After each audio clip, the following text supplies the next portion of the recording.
one of your guests. Oh, I understand one of your guests would like to, one of our visitors today, not online, would like to give us a blessing, give Gray Panther. Yeah. So to hold on one second, to give set some context here, I'm hosting right now an in-person meeting of Barry Barkin of the Elders Guild, my friend Jerome from Saging International, Marianne from Elders Action Network, and Constance from Elder Passageways, trying to help all these different groups work together and map out, sort of what's out there. These are all California or based or national groups. Leaders. Yeah.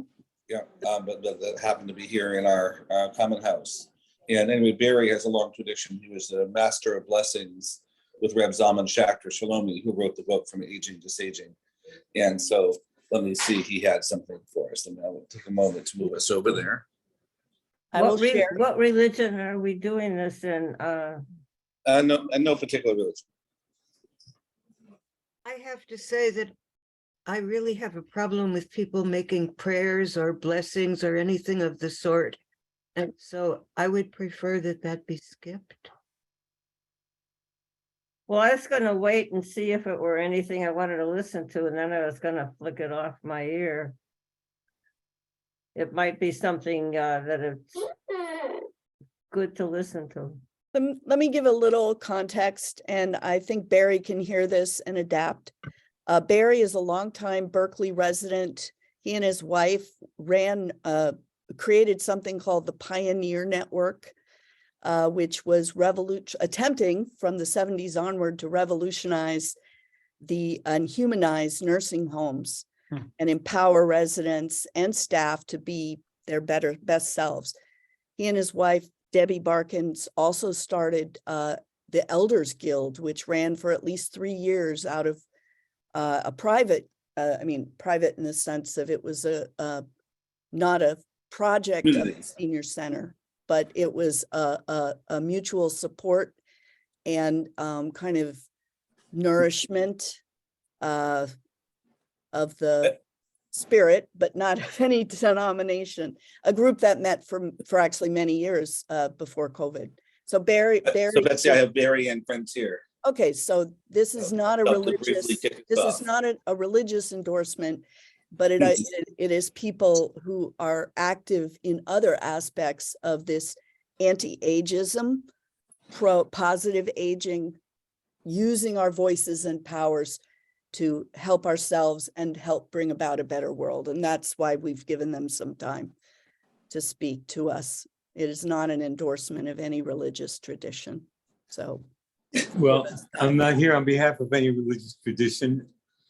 And one last note, Barry is actively working with Jack Cooperman from the New York City Gray Panthers. The Live Oak Institute, which he helped co-found, is actively working on the Live Oak Project change. Yeah, the Live Oak Project, sorry, is actively working with Gray Panthers in New York City. So maybe we'll hear an update on that.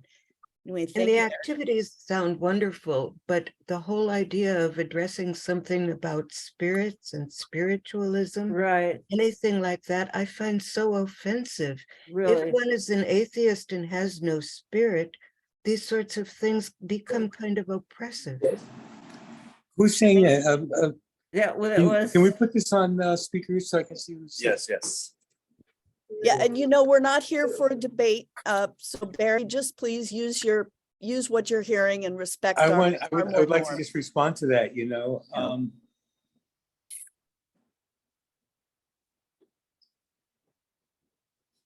I'll tell you what you can think about my religion is communism. You know what? If it wasn't for the Soviet Union, the communists probably would have had a great influence. Barry, we can't hear you, and we're not here to debate. So my own theory about that. So let me just, if I may, start with that thing about the spirit. Walking into a nursing home and everybody's the spirit, and you bring a life force to that nursing home, and you see people begin to come alive, begin to become empowered within the environment, begin to to become change makers within the home, begin to have meaning in their lives. And so we've come down with two, speaking about the spirit, you may not agree with this, but we've come down with two fundamental principles, which we call our primary objectives in like the Star Trek language, the prime, what was it? Prime directive. Directive. And the first prime directive is that those of us who are working with people in nursing homes should do everything we can to enable the human spirit to thrive. And that's the spirit. Actually, that's a denial that we already do that when we come to the nursing home. It says you need us to confirm that you have this spirit. And No. well, no, but that's what it says. That's the concept. Okay, so I have no argument for you, my sister. I'm Well, just I'm not expressing. asking to argue with you. I'm telling you that the formation is offensive at least to two people here. Okay. Our second prime directive is to eliminate all policy and practice that undermines the human spirit. Okay, we've all got, So anyway, I'm working on this project, the Live Oak Project, with a group of people to transform the system of support and services for elders and people with disabilities. And it's not a religious organization. It has nothing to do with religion. I think that in its heart, and I know that you don't agree with this, my friend, and that's okay with me, but in its heart, it's about the liberation of people wherever they are, whether it's somebody in a nursing home or somebody who's underpaid, undertrained, can't make a living wage, has to work in 2 nursing homes to make a living as a direct caregiver, and transforming their salaries and their wages, transforming the architecture so that if a person needs to go into a home, they have a private room with good circulation, and that the system itself has to change. And God bless us all that we should never need to go into a place where we need support. I'm trying to, and what we're trying to do in this phase of our work is to create the support system and the way of transformation, of redesigning and reimagining the way these organizations operate for the good. But that's only part of what's important in our work. The other part of it, and that's what we're meeting here today is about, is the idea of how we harness a movement for older people in which they're learning about what it means to be an elder, teaching about what it means to be an elder, relating to younger people from that point of view. Maggie Kuhn was a good teacher of mine, used to say, young and old together. We need to be able to be the spearhead of an outreach movement to involve discussions with younger people about the nature of aging and the nature of the life of elders. And so I'm just here to wish you all well and to suggest that that perhaps it's time for the Great Panthers in New York, which is primarily focusing now on transforming nursing homes, and the Great Panthers in California, which has a wider worldview, to come together and really energizing the National Great Panthers movement. can I make a comment, please? A one-line comment about this, what it says? I'd like to hear from some other people first. If Can I any- hear that one line like to comment it. though? Sure. I'm not here. I'm sorry. I didn't mean to. No, it's okay. You're right on. Norma, go right ahead. That's what communism is. We had a revolution, a communist revolution, and it has since been carefully destroyed in our minds by the US hegemony's mischaracterization of it. Okay, so your comment is now more than one Thank- line, my sister. I Thank don't you, know. Barry. Thank you, Barry. I appreciate your dropping in, and I think unless someone else would like to speak about what their organization is doing and how it might be relevant to the politics and aims and purpose of the Gray Panther. We've got my friend Jerome here. So Jerome, thank you. Just we have two that would like to make comments, myself and Constance Washburn from multifaceted organizations. But I'd like to say a word about spirit, because Sorry. I too share that feeling of Your voice not- is very tortured. not following a religious. I'm Jewish by.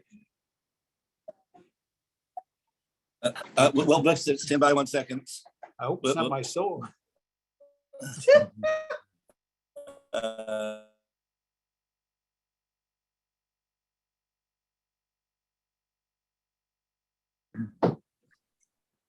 Okay, should be a lot better now. So Jerome, I was take it away. saying that I have a Jewish background, and when I first learned about saging, I too had a bit of an arm's distance feeling about it. Reb Zalman was a founder of Jewish Renewal, one of the founders. But I found that the way we interpret spirit is believing in something greater than ourselves. You can't hear me. I can't hear you either.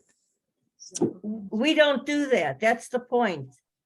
Well, I know, but when you think about the mystery, No, I don't think about a mystery. That's what we're saying. Where do you come from? Where did you come from? I came from Chicago. My folks No, are no. third generation communists.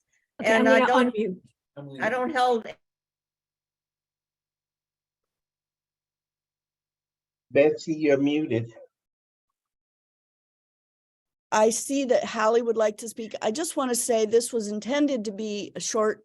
Yeah, that's what I'm basically saying. I thought that I think we're spending an inordinate amount of Yeah. time on this and we should move on. Well, we had allocated 15 minutes to learn about these other organizations, but unfortunately I think the introduction has not gone well. But the point of this was Rain saying, we're not alone. We're not the only people working for deep change and liberation and justice and for humanity, although different groups work on it in different ways. I'm sorry that it's Rains. Do you want to close us out? Constance has a closing I would remark like here. to. I'm part of a course right now that's called Collaborate to Co-Liberate, and feeling like what we're coming together as elders to collaborate with other elder networks around the country to come together to create a movement to move up all of our boats and all elders so that we can be that cutting edge of social change for our culture and for the planet. So the collaboration part is key. And so just the invitation for all of these groups to come together, because we're stronger together than separate. Thank you for the. Amen to that. Amen. I see Maria has her hand up, and then, Thank you for Thank you, welcoming my thank friends. here. you, thank you. And Oh, and please, thank you, all of you, those three beautiful elders. And I just want to relate this back to last week's meeting when I, as a newcomer, simply asked, Gray Panthers, does that infer we're elders? And or are we focusing on elders? So what you, good woman, just spoke to, this collaborate and co-liberate as elders for the good of all, means, to me at least, we don't exclude people, we include people, because diversity happens to be what's so. So bless all of you, and or omit that word. Point being, I'm thanking you for what you just spoke, because it speaks to me, to the heart of the matter, which as far as I'm concerned, not only personally, but as I witness everything around me, we need now more than ever. So the more reasons why not, instead of all the reasons why not, is what I Thank you for calling forth. Thank you. Thanks, Maria. All right. I'm just going to pause for a moment and look at your faces. I where put I your can see program them. up on the chat. Oh, thank you, because I only have this white on black text version. Let me see, Norma. I guess has that, I'm not seeing it yet, but that will be helpful. So thanks again for everyone who's come on. I see Adrian Aaron, who spoke earlier. I see Mukta V from Strawberry Creek Lodge, I believe. I see Pam White, yay, from the League of Women Voters in my neighborhood. Judy Jackson, longtime member, is here. I don't know Sally Nelson, but welcome. Robert, and let's see how many more folks. Jacob, oh, Joe Leisner, one of our guest speakers today, along with Hallie Hammer. And I see Marcia Kimmel, who's back. Oh my gosh, I know you had a long stay of recovery, and I want to hear, yeah, we want to hear from you a little later, if possible, about what's going on at Redwood Gardens. But we thank you. We do actually, and Dave Blake, one of our board members, is also on. Marcia, did you want to make a short report out? Because you haven't been able to attend for quite a few. Yeah, I can if you like. I would love it. I'm so glad to be here, first of all. Thank you all. And I'm here at Redwood Gardens, and I'm very, very grateful to be home in my community. And I very much value Redwood Gardens. We have been struggling with a new owner and management company, John Stewart Company, which has managed Redwood Gardens in the past, but a very different crew and seemingly a very different orientation. But I think we're getting somewhere. It's been very, very slow, and I think we need to be more organized than we are. But I'm just coming back, and I don't really have a position of responsibility, because I had been in and out of the hospital 3 times, hospital and rehab 3 times this last year, since October. So I had to cut way back. So I'm back, but I'm more, in an emeritus position, and looking at what we need to do and how we need to move forward as a community. So if anybody has any questions, I can answer them, but there's not too much just to report other than in general, we're doing okay. I do want to share that it's been slow growing over the years that I've been involved with Gray Panthers, but we have members and active that we really would like to grow. I envision a council of senior affordable housing, at least here in Berkeley. And as people from Harriet Tubman, Stuart Pratt, Redwood Gardens, Strawberry Creek Lodge, Saha Senior Homes on Sacramento Street and on Shattuck Street, and several other buildings that new buildings, Harper's Crossing. We make up a large part of, we're the fortunate ones, but because we have stable affordable housing, but it's not always stable, and affordable housing comes through political means, and ownership means that put many people at risk. And we Gray Panthers get calls from people in Marin, in apartments there. And I feel like we need to somehow have a conversation just about how to state some of the issues and really begin to add this to our national agenda, as well as supporting each other when we're speaking up. There's a group of Section 8 seniors. Someone got in touch with me. In fact, I think she joined today, and I hope I didn't invade your privacy there. But one of our visitors today is from Marin, who is having a lot of trouble, not in I think it's in a private building. And I wonder if you could introduce yourself. I'm just trying to find your name again. I apologize. She may have left. Okay. I think she had to go.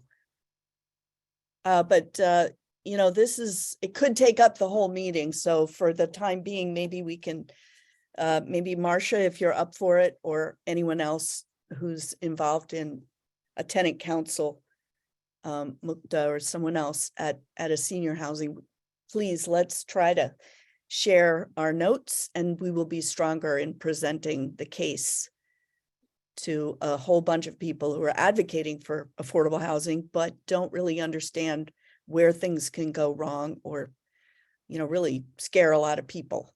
Well, I think the Gray Panthers can serve as the clearinghouse for all of the different groups that are senior housing with Beautiful. subsidized. We're going to need a little more support from people who can serve as that clearinghouse, because right now, I'm just saying, I don't try to whine, but I whine a lot. It's a privilege to be at the center of a lot of people's emails, and I am not able to manage it on my own. I think we can do it if there's a little more and I'm not putting it all on you, Marcia, at all. But yes, we should be and can be a clearinghouse, and have been asked to comment by Kate Harrison, city councilwoman here in Berkeley, about a senior ombudsman program that she was thinking about, and referred to the city manager. And we do need to be involved in that, but we were consulted at least on the beginning.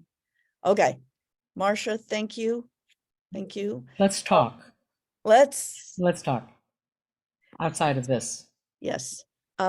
And anybody who wants to put your name in the chat, as this is a passion of yours, please go ahead and do that, or get in touch with Carol or me personally. All right. To our guests today, Maria, did you still have your hand up, or was that No, this previous? really quick. Okay, we're going to start with our guests soon. Yes, Maria. To accomplish exactly. We're losing you. To start what you just expressed. That's Yes. not all beyond you. So to remind us, all of the different groups doing the very same passionate interest as we just have been focusing on, then we could outreach and input more people to, as you mentioned, grow our coordinated, collaborative, cooperative intention. Because like a phone directory is really, we can gather up all the support that actually. So I'm just repeating it for the, annoying endless time. And the second thing I would humbly suggest, and I thank you for bringing up senior housing, the elders. I just barely saved the life of another one, and I just buried a homeless person this morning. My point is, we also need emergency shelter for elders who not only are too old and tired to get somewhere, might not even be able to, and or disability-wise access anything, since nothing's provided for them. So emergency shelter for the frailest, not the most in need or the most disabled, but the frailest people. Please, they're dropping dead all around me.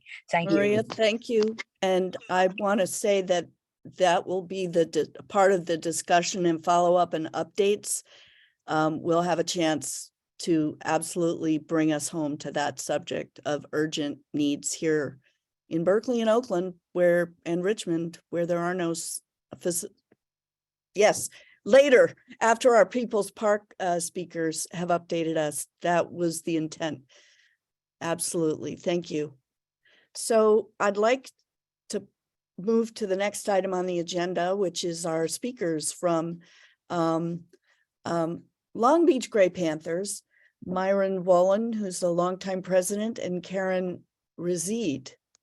I've always been pronouncing it incorrectly, but she's, I believe, the current president.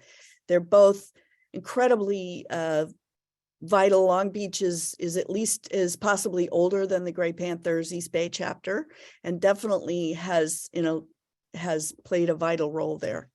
And we want to hear about it. And my theme is capacity building. How do we grow our strength? We are working out of multiple cities, but what are some of the best practices and also failures that you've learned from? Give us an update. Thank you very much. Good afternoon, everybody. Thank you for inviting us to present to you.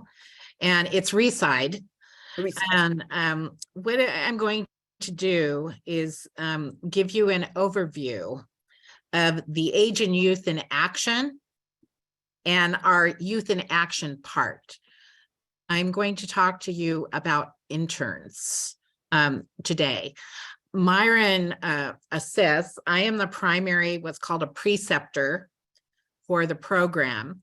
And I will give you some suggestions if you want to acquire interns, some hints and some things to be cautious about, and where you can locate interns. So, because they can be a tremendous help for you in your growth. So, I've been working with interns since I retired, before I retired in 1992. I used to work from with the Boys and Girls Clubs. And around the 1990s, the universities, a lot of work started being published about students were lacking something in their learning in a university setting. So there was a lot of writings about what's called service learning. And in the early 1990s, the Chancellor's Office adopted a statement on service learning and started to push all the Cal States to create service learning programs. So we partner with Cal State Long Beach, and we're fortunate we have 2 universities very close to us. And I've also done work with Cal State Dominguez Hills. And the universities both have very different student bases. When I worked with them at the Boys and Girls Clubs, I went to Cal State Dominguez Hills because they had a gang expert.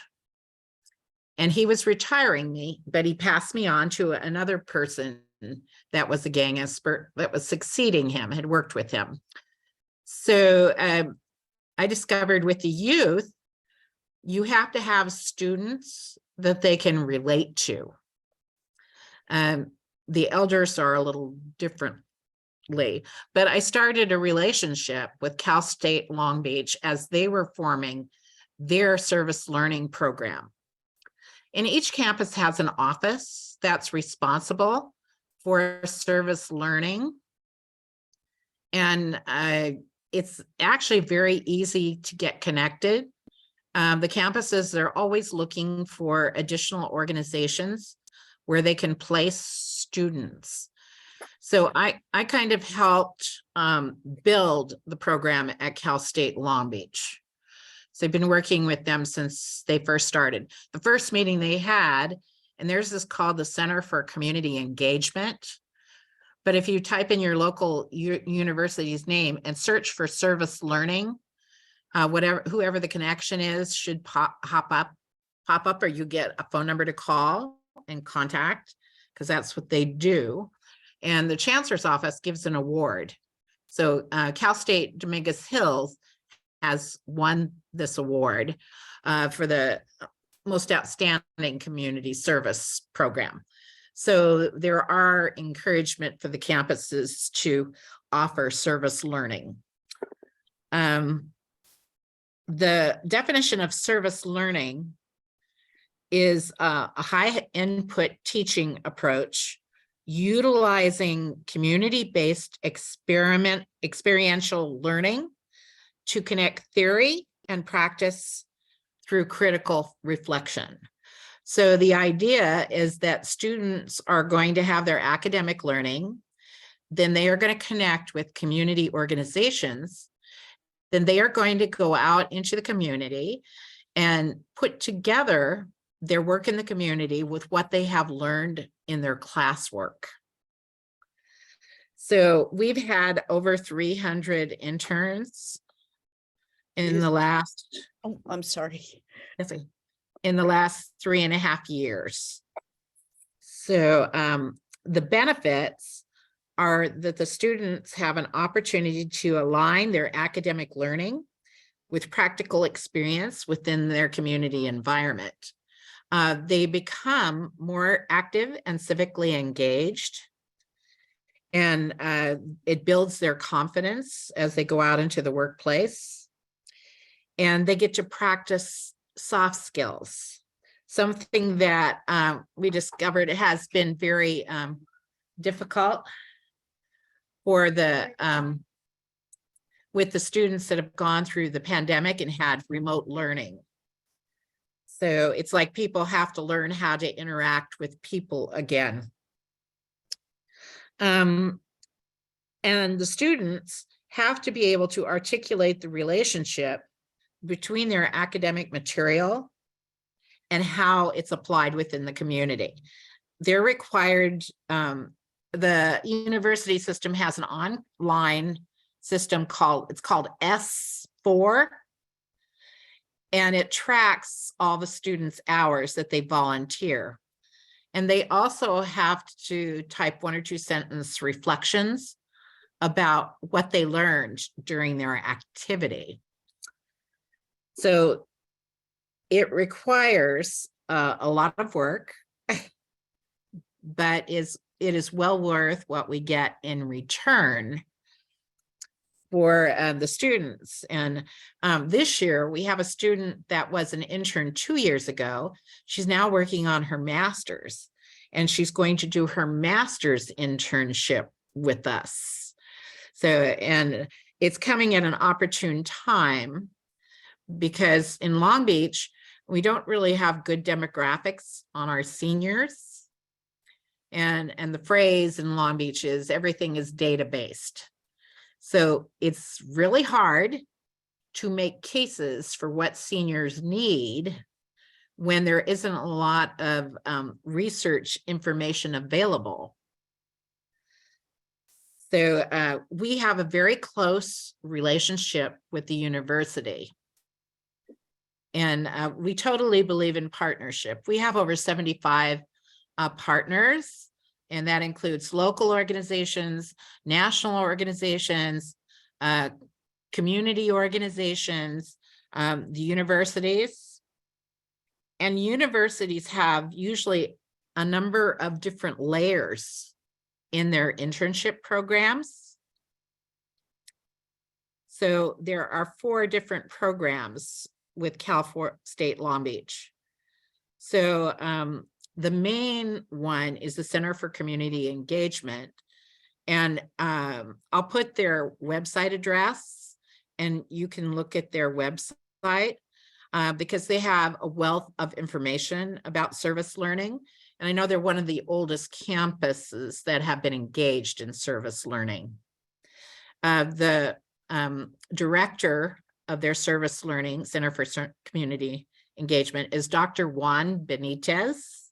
And he's also a member, we helped him get elected to the Long Beach School Board, where he serves on that also.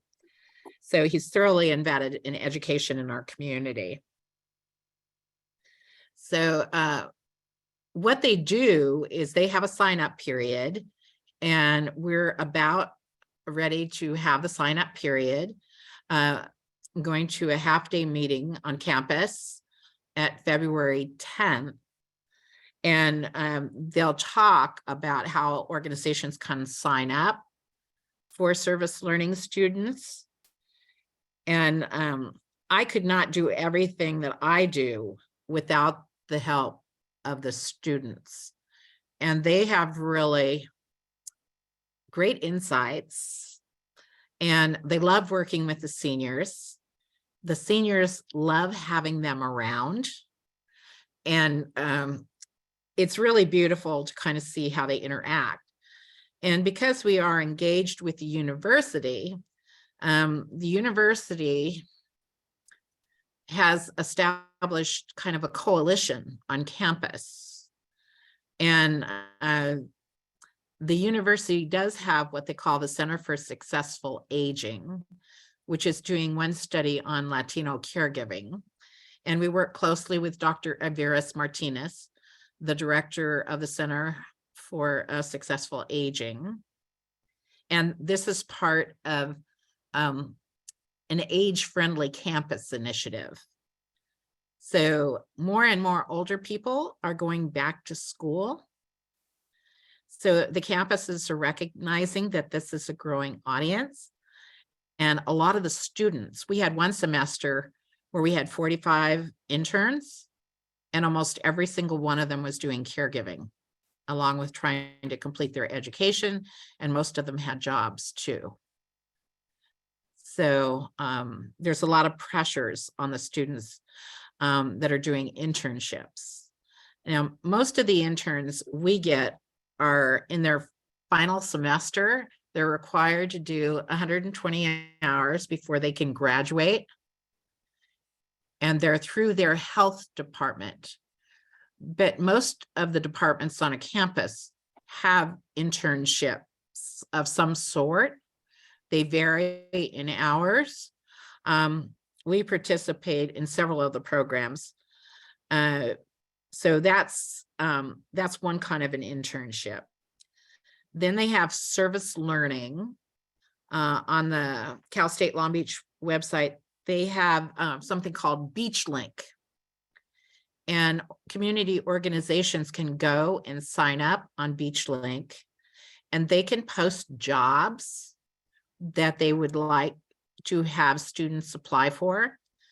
Now the campus is, they like to have paid internships too, but for nonprofits, they allow you to have unpaid interns. But what works best, and one of the documents I didn't send you, is our syllabus. So we've been very successful with our interns. And now what's happening is the interns are referring their friends. About half of the interns we receive each semester are due to referrals. So, but we also post on the Beach Links. And then I go to events and activities where I meet the professors, and I talk to the professors and let them know we have internships available. And what they like to see is an internship that has value for the students, where they get to do practical experience. And why we get the referrals is because we don't have them sitting and answering the phone and filing and typing things. They actively engage with the seniors. We're lucky, we're located at the senior center. The senior center has a new director. She's only been here about 5 months. So we've been trying to help her kind of reevaluate and implement new programming at the senior center. So the students provide input. They come in and they help with some of the programs, and they offer feedback on the programs. The senior center gives away food twice a week on Monday and Friday in partnership with an organization called Food Finders. They have over 400 volunteers, and they pick up excess food from events and activities and from grocery stores.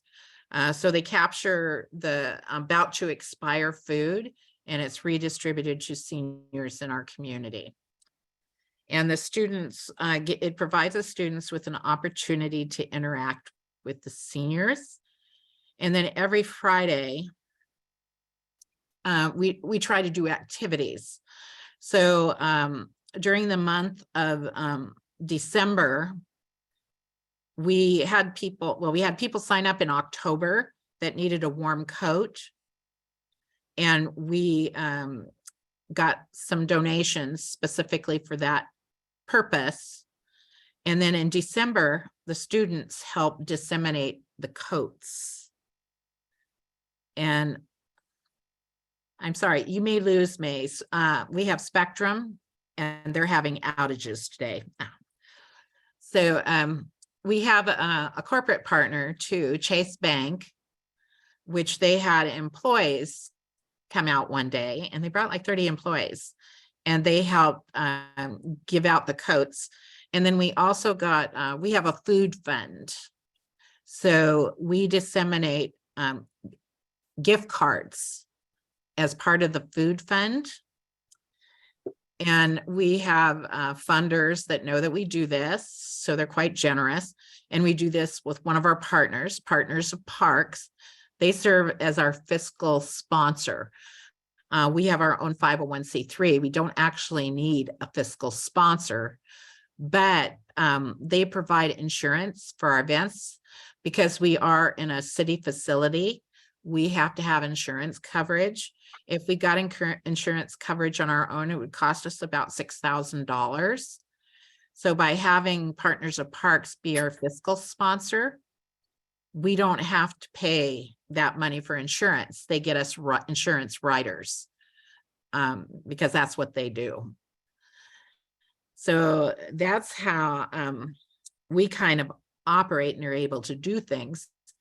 And one of the things the students have to do that creates the experiential learning is they have to create a project in the senior center. So they like to do events. So we do parties. We did a Mardi Gras party last year. We did a Valentine's Day party. Anything that is reason for a party, they did a spring celebration party because they're fun.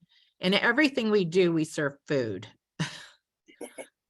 Because we find that food or gift cards are a way to get older people engaged. And how we get the money for these things is through our partners.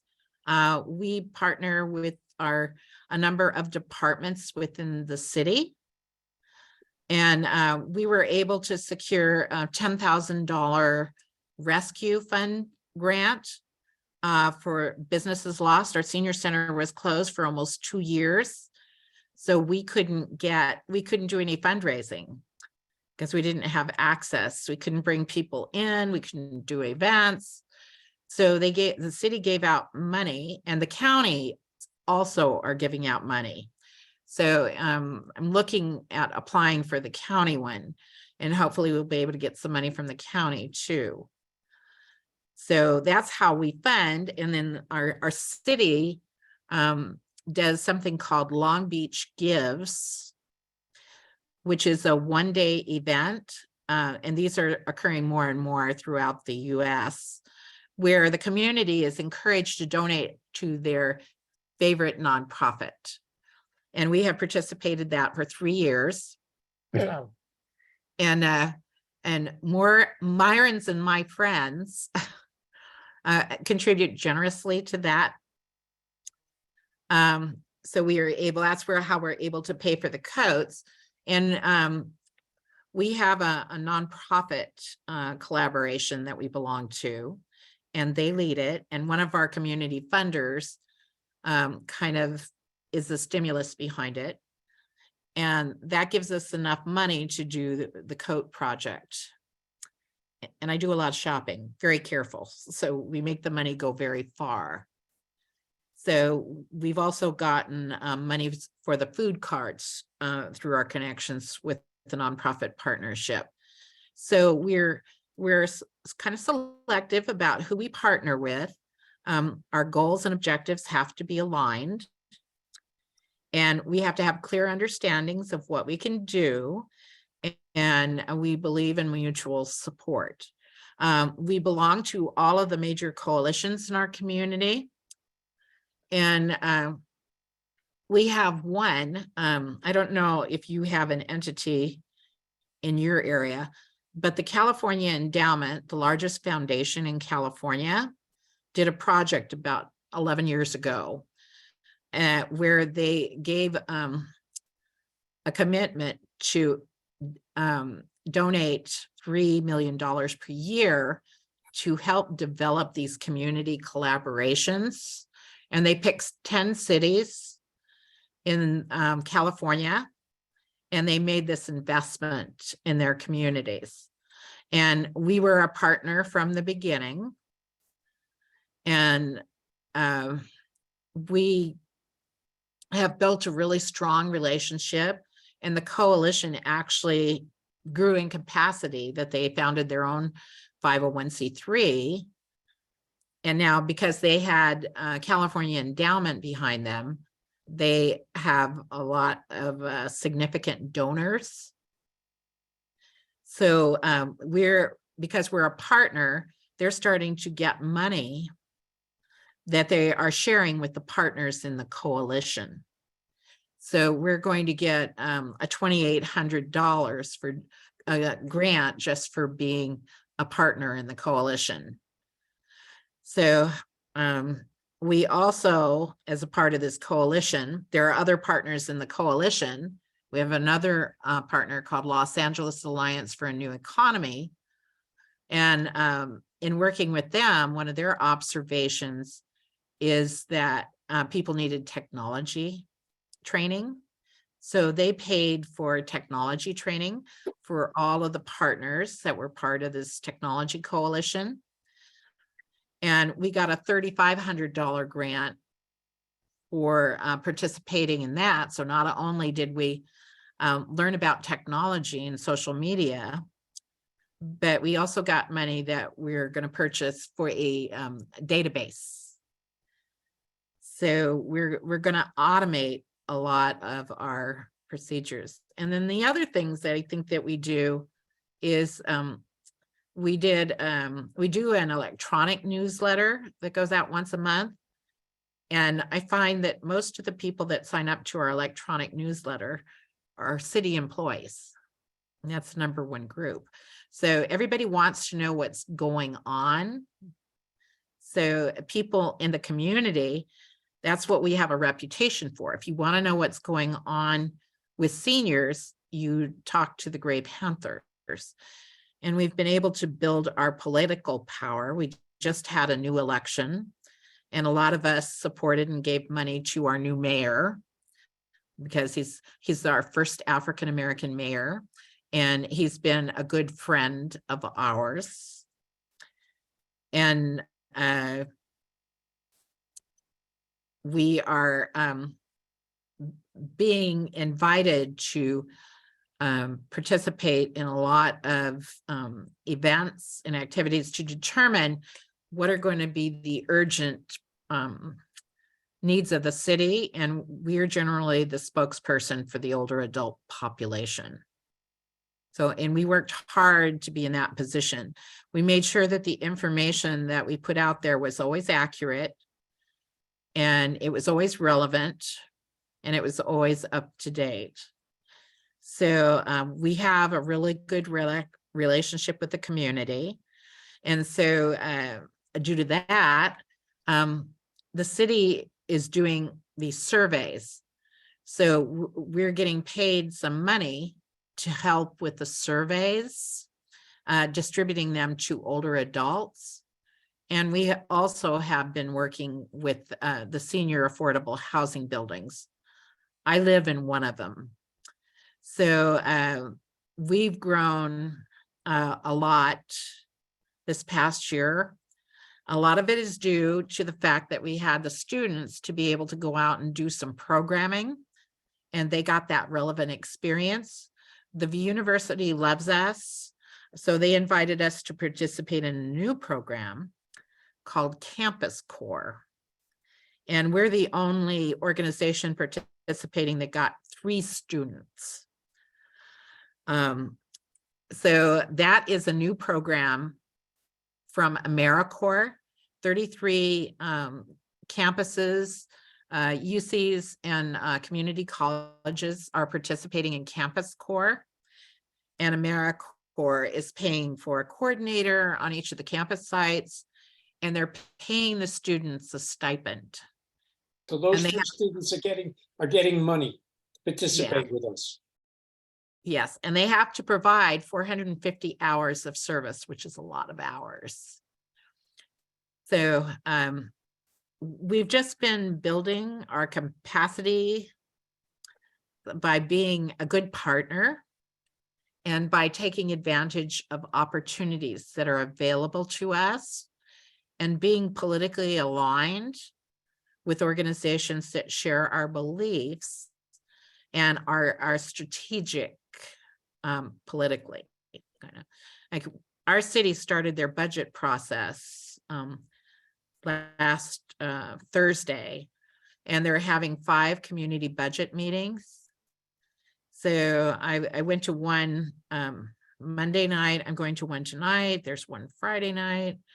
And at the budget meetings, you get to talk directly to the department heads, get to talk to the mayor if he comes out, and the city manager. So one of the things we're looking for is an office of aging. So I'm talking to people to build up support. And besides the students aligning with the university, we also align ourselves with the professors. One of them, Dr. Claudia Lopez, she's in the sociology department at Cal State Long Beach. And she's the one that put this coalition of 5 professors, and they're adding more, that want to do research in older adult issues. And we're actually doing a housing forum tomorrow. I get up and speak at city council all the time, trying to educate the community on what senior needs are. And so people know who I am. Myron used to go a lot too. So they knew who we are. They know we're active, and they know we represent a number of seniors. So we are listened to, and we have good relations with all our political representatives. So we're able to get meetings at all levels. And then I also serve on the LA County Commission on Aging as a commissioner. So because the state is going to allocate the money, they're using a hub and a spoke model for the master plan on aging. And that is, they will send the money for the elements of the master plan on aging through the counties. So that's an overview of what we do and kind of how we do it. And we couldn't do it without those students. And I want you to know our oldest student is with one of our AmeriCorps students, our intern. He's 51. He's doing a midlife career change. He actually has a degree in mechanical engineering. And he actually decided he wanted to do something that was more people related. So he's gonna, I think, be put out there as kind of a model for the AmeriCorps program. So he has an interview with the state. We're hoping he gets to go up and meet the governor, and that we can go with him. And so we just, and everybody works really hard. And I think we're all pretty aligned in our values. So we do a strategic plan, so everybody knows what we're working on. We don't hide anything. People trust us, I think, is the big thing. And we do a lot of advocacy with Kara. We find Kara also very politically well connected. And Myron is the chair of the Greater LA CAT. So I think is influential too. So that's and I'll stop there. I think that's enough. And then does anybody have any questions? Could I get involved a little bit Yes. about what we're doing before we go to questions? First of all, I'm not the CARA chair for the greater LA. I'm just the CAT chair for the South Bay, Long Beach and Orange, you know, a little bit into Orange County. That's my bailiwick. And I'd like to talk a little bit more about what the interns do. So we meet with them once a week via Zoom, 1 hour, and we discuss, you know, what they're required to do and such. And it's every week that we meet with them. The other thing that I want to talk about is that the interns also get a class. We set up classes. So I teach a class, one of the 10 or 11 classes. Yeah, 10 weeks. They do. We have them for 10 weeks. 10 weeks. So we have 10 classes. I do a class on unions. So I talk about the history of unions, where they come from, how many unions there are, what are the issues around unions, and what are some of the struggles that today's unions are involved in. We also have Nada does a class on organization. Yeah, she's our treasurer, and Dr. Nada Tushnet does leadership development, and she does one on advocacy, because we want the students to be able to not be afraid to advocate. Most of them are in the healthcare field, so they're either doing community health education or sociology. And as we say, they need to be able to advocate for their clients and what their clients' needs are. So we teach them how to do that. They have to go to a city council meeting, either in person or watch it on Zoom. So they learn how city councils work. And we do a lot of housing work, and we'll be doing a lot of housing work this year. So they actually get to see how policy is developed. They're going to have to watch the budget meetings or go to a budget meeting. I try to get them to go in person and actually meet the people that bring forward, talk to city council members. They have to learn who their city council member is. And the other thing that we do that the university really likes is they have to interview an older adult. And I ask them, they only have to do 2 questions from our side. And one is how the person came to be in the United States, whether they were born here, they were migrated here, and then what do they think that living in the United States has meant to their lives.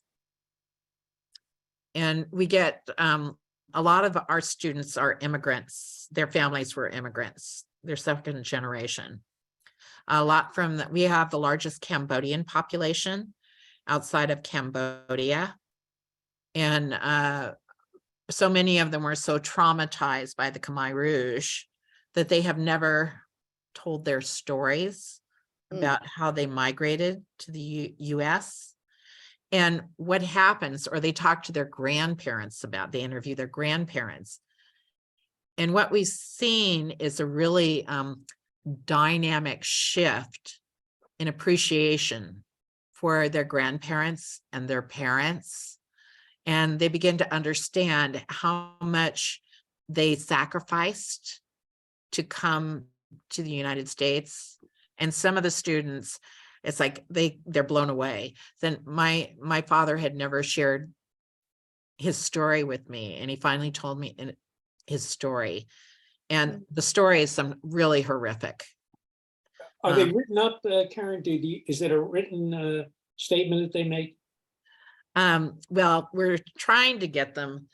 I wanted to record them.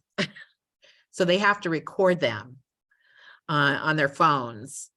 And the last year we did an exhibit of older adults. We installed an art gallery in the senior center. We have some long halls, and we got pictures of some of them and put them up. And eventually I want to have the stories and the pictures and create an archive, kind of, these are stories of Long Beach. So Karen, the other thing I'd like you to talk about is the establishment of a new senior center and your involvement with that and the role you're playing. Myron and Karen, I know there's so much that you all do, but we need to actually start wrapping up this segment. We have some other speakers, and I know you asked for an hour, so I'm going to push our time so you can get closer to that if our other speakers can go along. But what I'd like is if there's a couple of questions you'd be willing to take. Yes. Or any, I can see we need you back again. Yes. But thank you. It's really moving, and I hope other people will thank them as well. Unmute and thank. But take a few questions, please. Just keep our East Bay Gray Panthers and visitors, just keep your questions brief so they can answer them.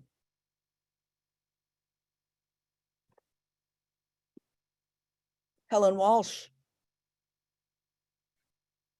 It isn't a question, it's a toss. NPR does StoryCorps, and the great work that you're doing here, it could be a great opportunity to connect into that. I'm just really touched by the work you're doing, and I love that you see the importance of data. It means that maybe what I've been doing all these years might be finally heard, so thank you. I'm very touched by what you're doing. Joe.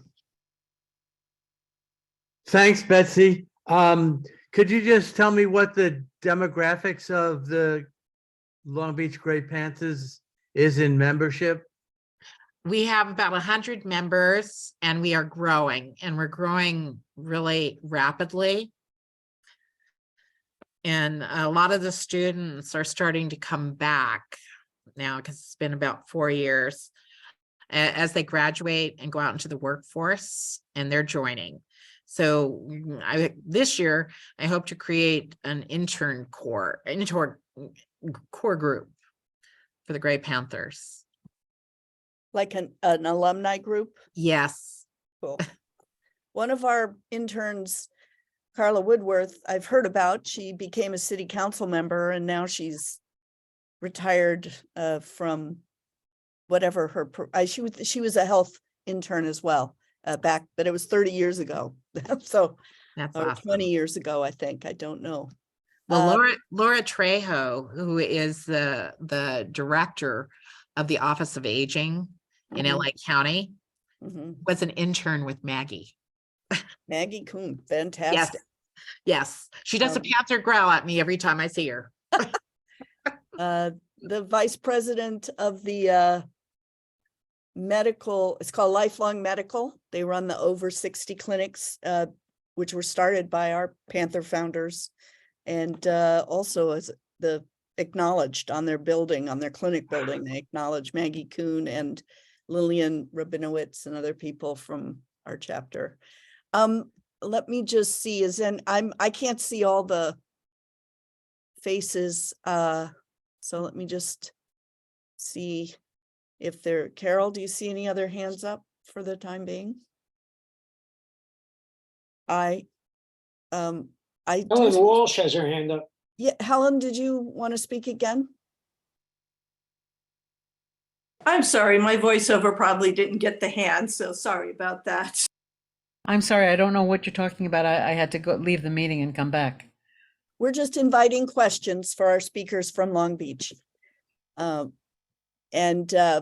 see Norma, do you have a question or a comment?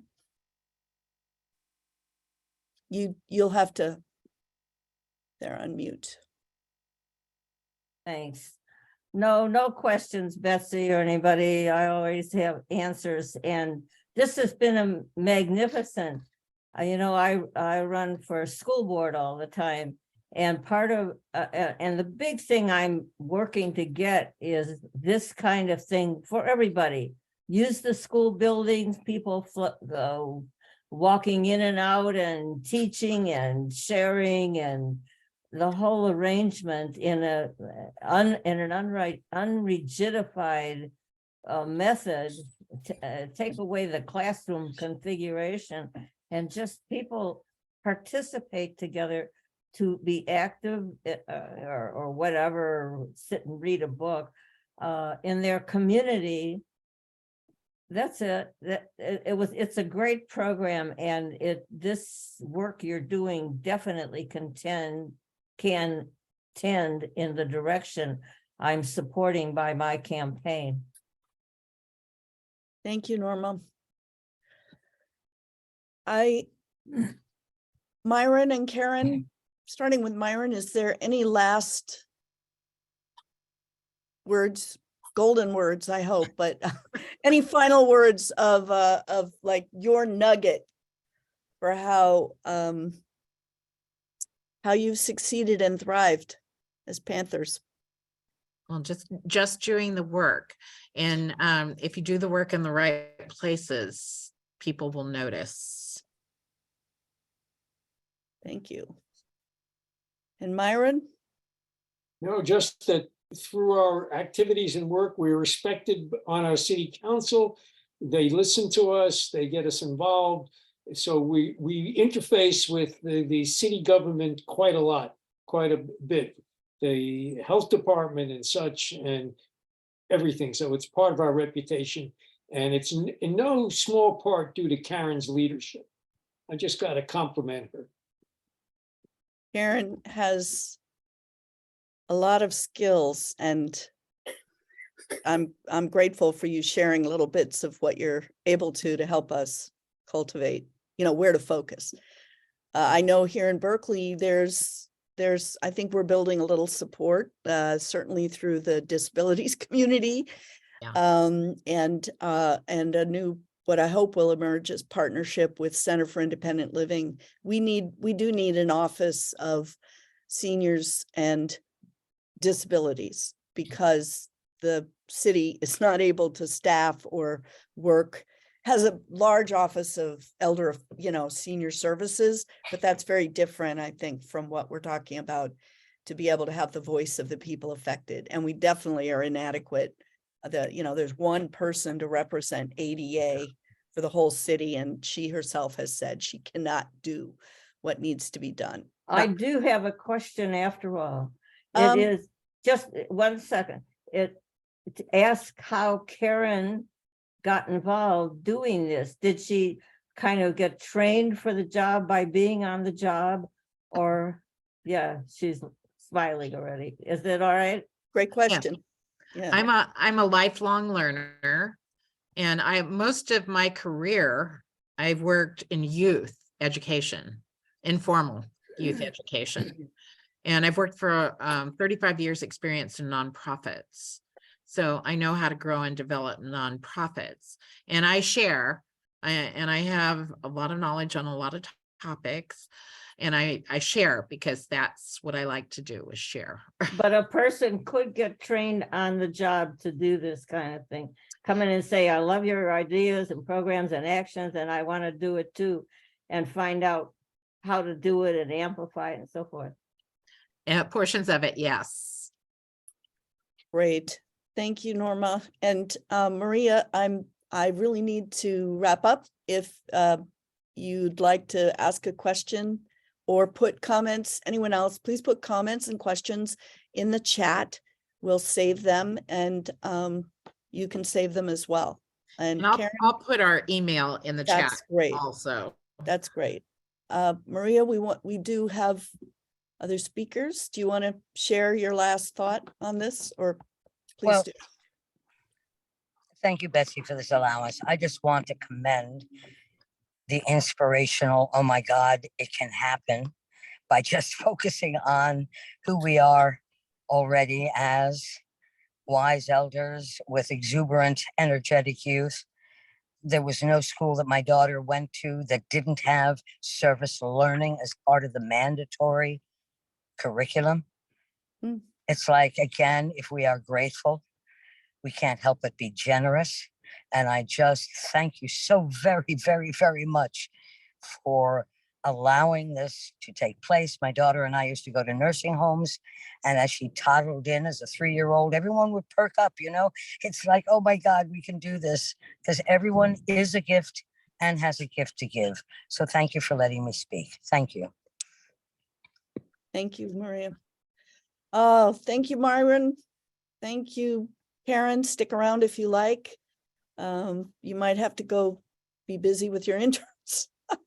Thanks. And I just want to appreciate Carol Crooks for saying we got to get them in to talk about their intern program. So good stuff. Thanks. And just know that our chapter is in coalitions with, as many know, with Long Beach and San Francisco Panthers around long-term supports and services for all coalition, and also CARA. We're both members of CARA, and we have some announcements from CARA coming update. So I'll leave it at that. Thanks. All right. Without too much ado, Hallie Hammer, one of our longtime members and ardent activist, singer, I was going to say rock star, author, Hallie Hammer and her co-People's Park Council member, Joe Leisner, thank you, who Carol and I got to meet a couple weeks ago at a special art event celebrating People's Park and ethnic studies. The student walkout at Cal are here to give us an update about the People's Park Council, the lawsuits against the university, and I think they and Maria as well may have some updates from some younger students or people affiliated with the university who've come out in activism as well to support the folks in People's Park. So Hallie and Joe, please take it away. So I'm going to start with a song that I wrote for a commission hearing years ago. It gives the history of the park. I'm going to give some history, and then Joe's going to go on about the lawsuits. This is called Forever Green.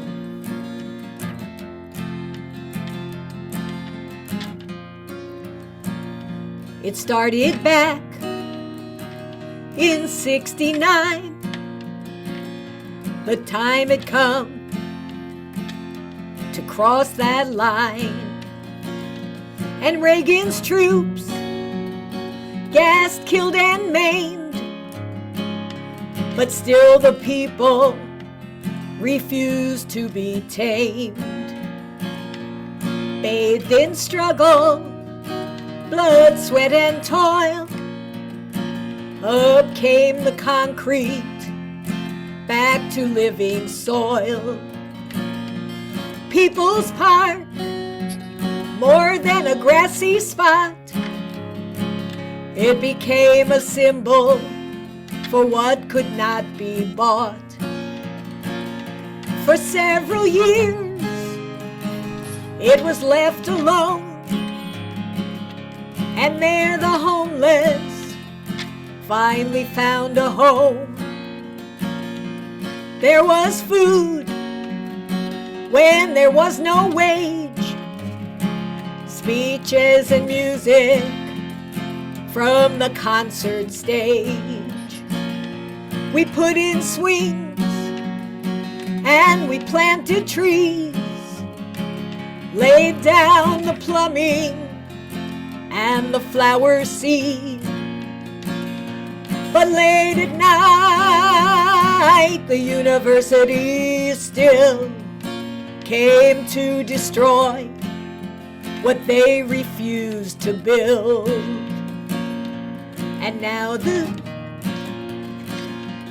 now you see, threatens once again, showing us a ruse disguised as a plan. Do they think they can lay down rules? Do they think we're so easily fooled? Can't they see that the spirit remains, one they can't stop with their fiscal gains. We'll work and fight if the need arise to keep the park green before our eyes. So tell me, where will it go from here? Can they own this land? Can they own the air? And I swear no building will be seen where the land must stay forever green, where the land must stay forever green, where the land must stay forever green.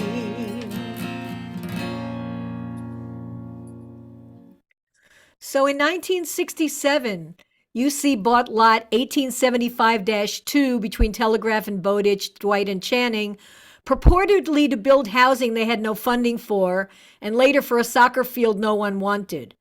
Using eminent domain, they took down the houses on that block, which were affordable houses, leaving an empty lot. It's notable that these affordable houses were mainly occupied by anti-establishment members of the community. The lot remained vacant for about 2 years, creating a muddy eyesore with no apparent plan for change.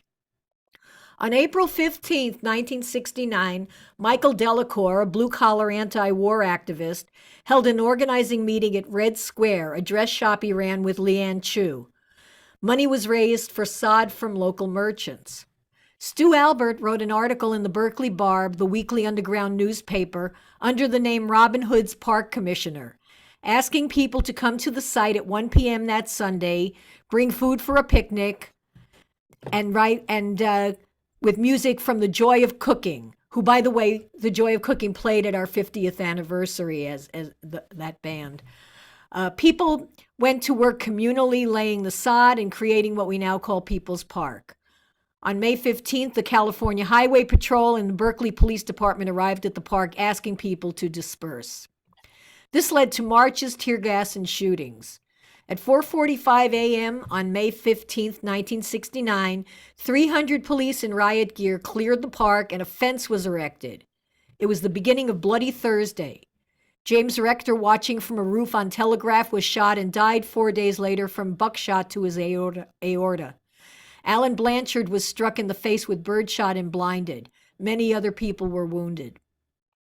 In 1991, the University of California planned to take back People's Park by covering much of it with sports courts.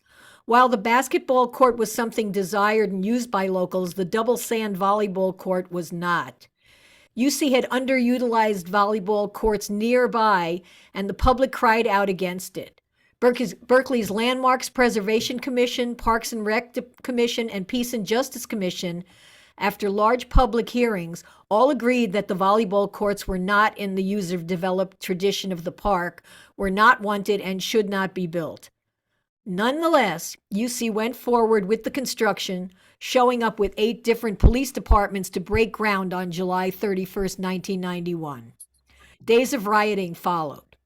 In 1992, the University of California tried a new tactic, a SLAP suit. SLAP is an acronym for Strategic Lawsuit Against Public Participation. Carol Denny, David Nadell, Bob Sparks, Mike Lee, and 50 DOEs, or unknown people in danger of being included in the suit, through the process of legal discovery. The university was forced to drop its damage claims, but was awarded an injunction against the defendants, which still stands today and threatens anyone who speaks out against the University of California. Over the years, the parks has had yearly anniversary celebrations and other community events. Food Not Bombs has been a constant supplier of food to people in need in the park, and other organizations have also helped. A free clothing box existed for years until the university got rid of it. For a while, the park was left alone. During the pandemic, tents in the park multiplied as the economy plummeted and more people were displaced from housing. I feel there has been a purposeful and callous sanction of the deterioration of the park so that UC could present it as dangerous and bad for the community. And they constantly send out notices to the students at telling them how dangerous the park is and to stay away from it. They have all kinds of propaganda against the park. They have done nothing to really address problems or clean it up. Not long ago, after national landmark status was achieved, UC came in with a savage cruelty and chopped down most of the trees in the park. Volunteers have been replacing and gardening, but cannot replace trees that were there before the park was even born. Heavy equipment brought in to wreak this havoc were left in the park for an extended time. We're now in a legal battle for what will happen in the park. The last court hearing was January 12th, and we will get a decision in a few months. Before I turn it over to Joe, here's a vintage sign from the volleyball court that I have in my garage on my piano. And can I share screen or, yeah, let me just share screen quickly here. I just want to show people who have not been to the park. Let's see if I can get this. Okay, it's still disabled. Basically, what I want to show you is She has to be a host. who is a host? Well, isn't Betsy a host? I'm working on it. I thought I had opened it up, but it turned out I'd shut it down. So let me, Okay. you can, I just have to. Okay. So basically what happened was UC came in and just demolished a whole bunch of the vegetation in the park. And You're good now. okay.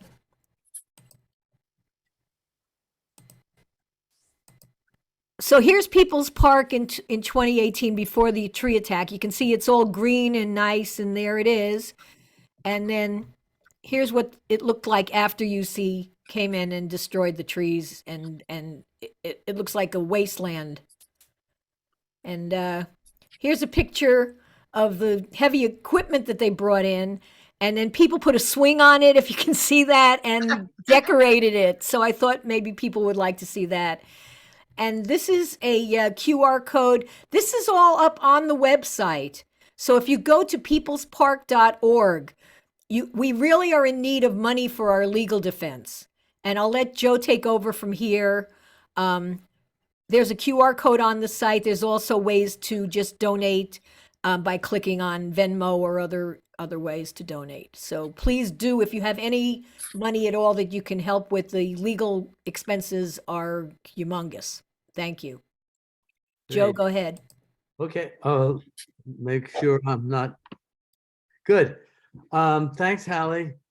That was great. I just want to add a few little things from the history of People's Park to sort of give it all the weight that I think it deserves. When we wrote the nomination to be on the National Register, which was unanimously approved by the California Office of Historic Preservation, including the chairperson, who was a public service, it was a cop. And he announced that he was very dismayed because the only one letter of opposition to being listed on the register came from the University of California. How could they in any, way imagine that the park didn't deserve, national historic recognition? But with that comes, what to me is a pretty clear explanation of why they are forced into that, backwards, revisionistic position. And that is that the movements that happened here in the 60s, all of them that are now sort of emblemized by People's Park, was a student power, a student protest movement that changed the whole course of our history. It was so significant in its beginning, and it's being the nucleus of what led to Kent State and then Jackson State, some of the largest student strikes ever. It was what sort of pushed people like the famous Koch brothers to start their what were called philanthropic institutes, where they decided in the late 60s and early 70s that it was no longer, you know, as efficient, as effective in changing the political scope of the country to back politicians, but they started these institutes that came to universities and changed what would be taught to people instead of, you know, what politicians would be saying. And of course, it's turned out to be extremely effective. Also, at that time in the 60s was when political polarization and the wealth discrepancy took a point of inflection. So that was all a reaction to what was happening in the 60s. The fear that things could actually build into some sort of real change in the course of our political history. And that's why I've been so involved in People's Park, because People's Park was a taking from the university. And it was an important taking, and it's been a living example of resistance and what could be done if people, you know, stuck it out. So that's why I got involved in the legal stuff, and I find it kind of fascinating and endlessly rewarding, luckily, because there are 3 judges on the First District Court of Appeals that seem to, in some almost incredulous fashion, find our case appealing and have been ruling in our favor ever since we've been appealing the opinions issued by Frank Roche of the trial court in the Superior County. Joe, I Yeah. wonder if you could actually summarize the current, it's always been a struggle, but the university's plans to build, and in fact, have a developer to build a student dormitory and also 100 units of homeless housing or formerly homeless housing. You know, some might say that's a good thing. We need housing urgently. And neighbors and various people are now the lawsuit. Just could you speak more to what was the lawsuit? I know there are several, and how we would support you if what Sure. you're asking is for is support. Yeah. Okay. So in May of 2018, the chancellor announced that People's Park was going to be out of, at then 8 different possible sites. It was going to be the first. It was her cri de coeur. She had decided she was going to take on something that every other chancellor regarded as the third rail. And in doing that, they overstepped, you know, their abilities, it seems. The big case that the People's Park Historic District Advocacy Group is fighting is a case that says the environmental impact report that has to be filed, because housing project number 2 is a project that has significant impact on the historic site of People's Park. And we're saying that that environmental impact report was deficient in the way it treated some of the mandatory aspects of an environmental impact report. The most important deficiency is our claim that has been supported lately is that the treatment of alternative sites was not done properly. The university, I think, erroneously, depending on the clout that they had legally in the past, thought they could get away with claiming that there were no feasible sites, and they didn't analyze or seriously give enough information so that the public could determine whether there were feasible sites and what the feasible sites would, how they might play out in terms of saving the park, or that they might be not sufficient to build on someplace else. So that's what we've been successful with in the first 3 appeals to the appellate court. They said, no, you have to stop construction because we're still, in the process of deciding whether you have filed an effective and efficient response to the environmental impact requirements. And lastly, on the 22nd of December, they filed a tentative decision saying that as far as things have gone to this point, we are saying that your reasons for saying that you didn't treat it more seriously, the question of alternative sites, was inefficient and has to be sent back to the regents. They have to void their approval of the EIR and the plan to build on People's Park, and rewrite the environmental impact report. Now, that is a tentative decision, but since that was issued on the 22nd of December, there has been a oral argument hearing. On the 12th of January, the 3 justices, and I should say they were led by a woman named Terry Jackson, the Chief Justice, who spoke in favor of our case. And what they said, all 3 of them, amounted to a serious questioning of the lawyer that was representing the University of California.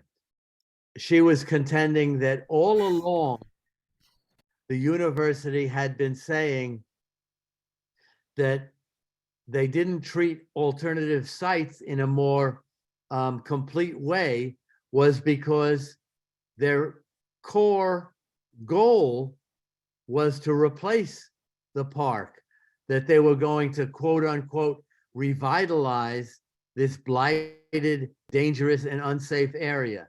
And one of the justices kept saying, but why in your briefs do you keep saying that you analyzed this site and it was short because it didn't have a big enough area, or you analyzed this site because of this other reason? If you always had the singular purpose of needing to replace the blighted area of the park, why were you looking at all those other sites and coming up with different reasons for rejecting them? So that she basically didn't get a sentence completed, that they didn't question or, ask her serious questions about that she couldn't answer. So there's almost no hope on the university's part at this point that they're going to win that point. And because we feel that that's pretty clear from the way things went, although I have to, recognize that it hasn't been finally decided yet, but because the way things went certainly looked that way, we are now hoping and working on publicly transitioning from the phase of this confrontation, this battle, to start getting input and looking for ways that we can start doing creative things to show what our new vision for the park is, to hopefully get support from the state or the federal park service, or even land trusts or tribal trusts, to get some agency, some recognition for our role of preserving the park legally, and for all of our 53-year fight to keep the park alive, to get the opportunity to enact what we think is a viable vision for the park, to make it open to all, to somehow transition away from habitation. The People's Park Council and the People's Park Historic Group have come to the somewhat difficult decision that the park cannot win the public battle to be preserved as an open green space with habitation. Of course, all those decisions will be made by what we're hoping will be a community-wide process that we can draw the community as a whole into the decision-making and planning, and that it'll happen that way. And that any people that are evicted or for one reason or another decide to move from the park will be offered safe, secure, and clean housing. So it's going to be a very difficult transition period. In some ways, it's even hard to imagine how the original goals of it being a refuge to the marginalized, to the people of color, to even people that are afflicted with addiction or mental health problem, will be able to use the park, while at the same time, people that want to bring their children there and feel secure will be something we can design into this new life for the park. But that's what we're hoping for. And we may know soon whether we're going to get a chance to do that, because if the lawsuit comes down in a decision in our favor, we're hoping the university will realize that they've wasted enough time and money, and the public opinion will change to the point where the regents will see that and will get a chance to, as I said, take over and have some ability to apply for grants and make something new happen. Mhm. Hallie? Yeah, I do want to add a couple of things. In Ann Arbor right now, there's a whole project going on where they're turning a park in downtown into a commons, is what they're calling it. And we're exploring possibly using that kind of a model and seeing who would be on board to do something like that here as well. I believe they also have something in Portland where they're doing something like that. If anybody wants to watch the court hearings, they are online. They did record them. So, do you have the link for that, Joe? Or I could get it to people if I could find it. And, it's not like People's Park is the only site available. There are other, as Joe said, there are 8 other sites available, including Clark Kerr campus, which has acres of land. So there are, and speaking of Clark Kerr campus, before the pandemic, the UC held some kind of a thing like, here's our vision for People's Park. And they had, and we're having affordable housing. And when I asked, well, what is affordable housing? Nobody had an answer. So affordable housing doesn't necessarily mean it's actually affordable. Well, just Yes. student dorms are a profit center for the university, Yeah. because they're so limited in other ways of raising money. But the students, a number of them are homeless Yeah, a lot themselves. of They can't students are afford living in rent. cars. So I think we have to start. Why don't you see if there's some comments? But I just want to know, this is going to lead into a robust discussion about our homeless activism and advocacy updates. Mhm. I will say that, People's Park has been a place for many, many, especially young people, but I think people of all ages, to have some kind of space for a tent and community exchange, and support groups would go and help people. And it's not always been pleasant for people with strollers or walkers. But I just want to know that Here There Camp will be the only unofficially sanctioned encampment is going to be taken down next week. It is. From our best sources, you should expect to see there are only 2 people there at this point, and I'll bring that up later, but I just want to point out that if you take away People's Park, I'm sorry, I'm speaking with my hat on from the Landless Peoples Alliance. So Civic Center, the new arts plan doesn't really have a whole lot of plans to make it comfortable for the, the disruptive among us. If Here There camp is going away, I'm assuming that many other, the city is clearing people out and already has of all other public spaces.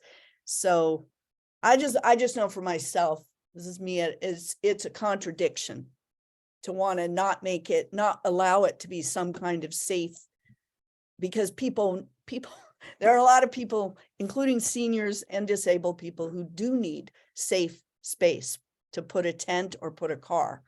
And makes it hard for me to hear what you're saying. That's me personally, but why don't we open up for a few questions? I will let people know we're gonna have a few questions. Thank you, Hallie and Joe. And then we will open it up. We were going to have a lot of announcements, but I suspect we're going to have some serious discussion about the homeless, our advocacy and our work with and for especially seniors and disabled folks who are unhoused at this very moment. So members among us. So any questions or last words? David has his hand up.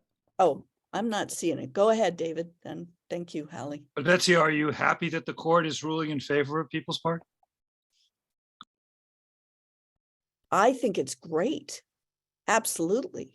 And I do believe, I absolutely. The question is what then happens to it, and it's a community conversation. And so far there's still a fair amount of people in my mind who do not get that the unhousing situation is permanently part of our system. And that until we actually have places for people that are decent and rooted in community, there will just continue to be more unhoused people happening here in Berkeley every day, people who grew up here. That's my take. So finding inclusive solutions, I really appreciated what Maria said, is to me part of enabling People's Park to fulfill its vision. So that's thank you, Dave. Thank you, Dave. Joe. Yeah, thank you. Like I said, it's very hard to say, no habitation. But we came to that conclusion because the university has done such a good job poisoning the well in terms of, making it look like a shithole. We're down to 1 tent on August 3rd when the trees were cut down. And then, somehow people moved back in. The park is sort of divided east and west now. And the east end up by the church was always the place that had the most difficult residents that were most stressed out in terms of drugs and mental health conditions. And that's much cleaner now. And the people that are in the tents at this point are kind of more stable people. Anyway, what I'm trying to say is that the challenge for the park now is something that, could win us, design awards if we could find a way to fulfill our original mission, to keep services available, to have, cultural events, and, Rosie Stevens could come back and teach art, a man that's been sitting in the park, for as long as, I remember, while People's Food Not Bombs has been feeding there. But to include all the services except for habitation. And it's actually incorrect that there have always been tents. Most of what usually used to happen was that people put up their tents on the green strip after 10 o'clock. And during the day, the park was clear of tents. So it's an open question. And just to include what you asked about the supportive housing element, the supportive housing element was going to be built through vouchers that the Berkeley Housing Authority was dealing with, was the administrator for. And the university has sort of exerted pressure on them to stop cooperating in the process that was necessary to get those housing funds released. And they have actually relinquished, turned in the funds and are now looking for different funding. So the university, to nobody's surprise, was never fully committed to the supportive housing. No. It was a way of selling the housing, student housing project. Thank you. I see Maria's hand and then Dave Blake, if you wanted to go further, Dave. Joe, I'm wondering, I'm sorry, Maria. oh, Oh, go ahead. Go ahead, Dave, and then we'll get to Maria. either way. Nope. Joe, I was wondering if the university has addressed the effects on the church, which I'm sure you know is the only national, whatever it is, and it's the most important building in Berkeley on the National Register. Has the university considered or mentioned in the EIR the difference between having a park in front of the church and all of these dorms and various forms of housing? Is that in the EIR? Just wondering if you guys went that way.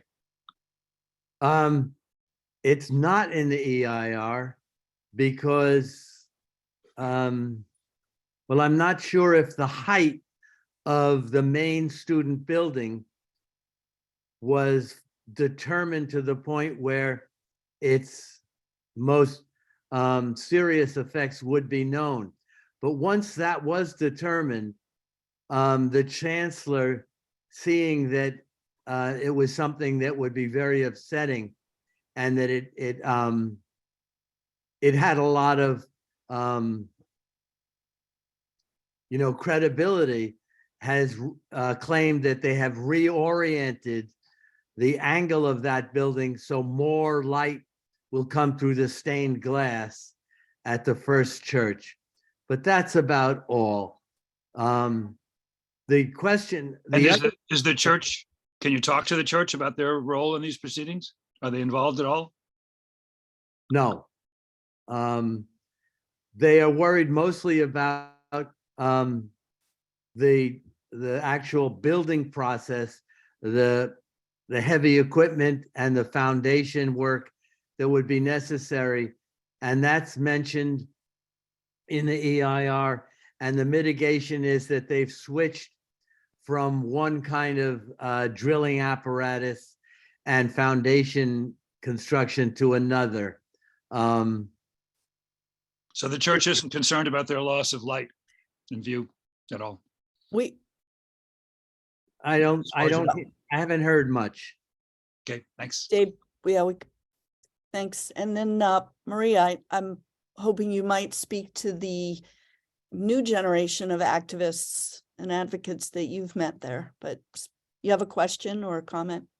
Yeah, and if you will allow me, I'm sorry to say that the two amazing people that I have witnessed in their benevolent actions were unable to attend today. But thanks to the fact that I have been gifted with so much food to give away there, I've spent a lot of time with both of them. And I'm just, the specific is one elder was just arrested that I know from the park. And, this whole conversation is, we keep trying to sweep these not such elegant elegant people, away, but where else can anyone go? We're running out of room, and so it's about attitude. Who is so special? And then it's about intention. The comments that brilliant woman brought up earlier, it's like, oh my God. Anyway, I've watched the one man that I was going to bring be surrounded by police that I had to protect from. I've seen him fend off countless people and equipment and tree fortresses and barricades and navigate all sorts of disturbances because some of the people that do come there are utterly distressed. One man was blind sitting on the curb when I pulled up and I might have run over him. So it's like, oh my God, the people that can care for as many as possible, deal with those that perhaps can't be, just need to be like, I'm starting to cry. I'm on my bended knees. And then one woman, the other woman I was going to bring here, it's like in the middle of that monsoon that went on for weeks. She pitched tents. 40 people were able to sit there. They couldn't sleep, one cot, but they could sit there and not be soaking wet and freezing. Thanks to this woman and this other man and yada, yada. So it's like, it's just a simple people, each and every one of us that are invited to do, if we can, what we can. And it's the people that just do it, like that other brilliant woman said, just do it. So much is, and the food that was provided, it's like they were singing, they were dancing. They hadn't had warm, healthy food in much too long. And again, I really stress, I'm picking people up off the street and I'm burying them. So this is not just a conversation for the long term, which it must be. And the historic evaluation of where we went astray is endless, epochs of inhumanity. But this is the time. Let's drop the past and even remember that the future is yet to come, but it's dependent upon the actions that we take today. Will I go pick up food or not is a choice. Can I is a choice. And then will I drive it around is a choice. And will anyone be there? But I just salute People's Park. Lord knows I've been following it since the 60s.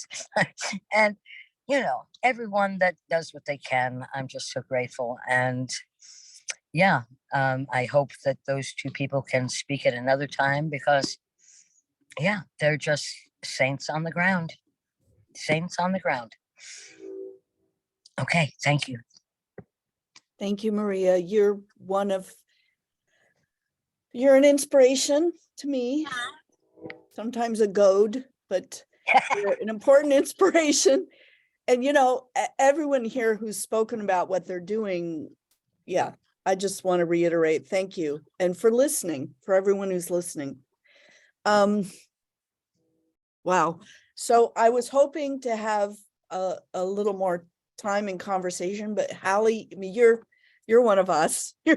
You're like been here longer and stronger than many of us. So and Joe, welcome, come back.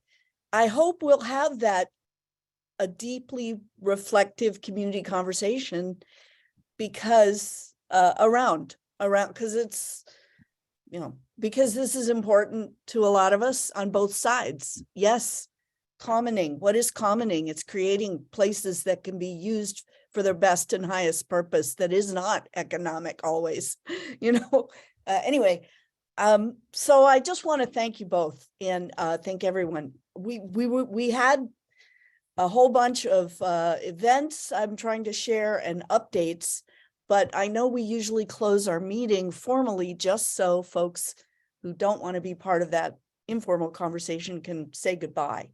But if you, I do want to ask several questions for those of you who are remaining. One, I think there's more going on. I get emails and forwards from members and other partner groups that we're part of.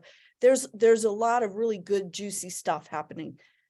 Could we have another meeting next week? Could we have a meeting every 2 weeks? Could we gather every 2 weeks, have one event?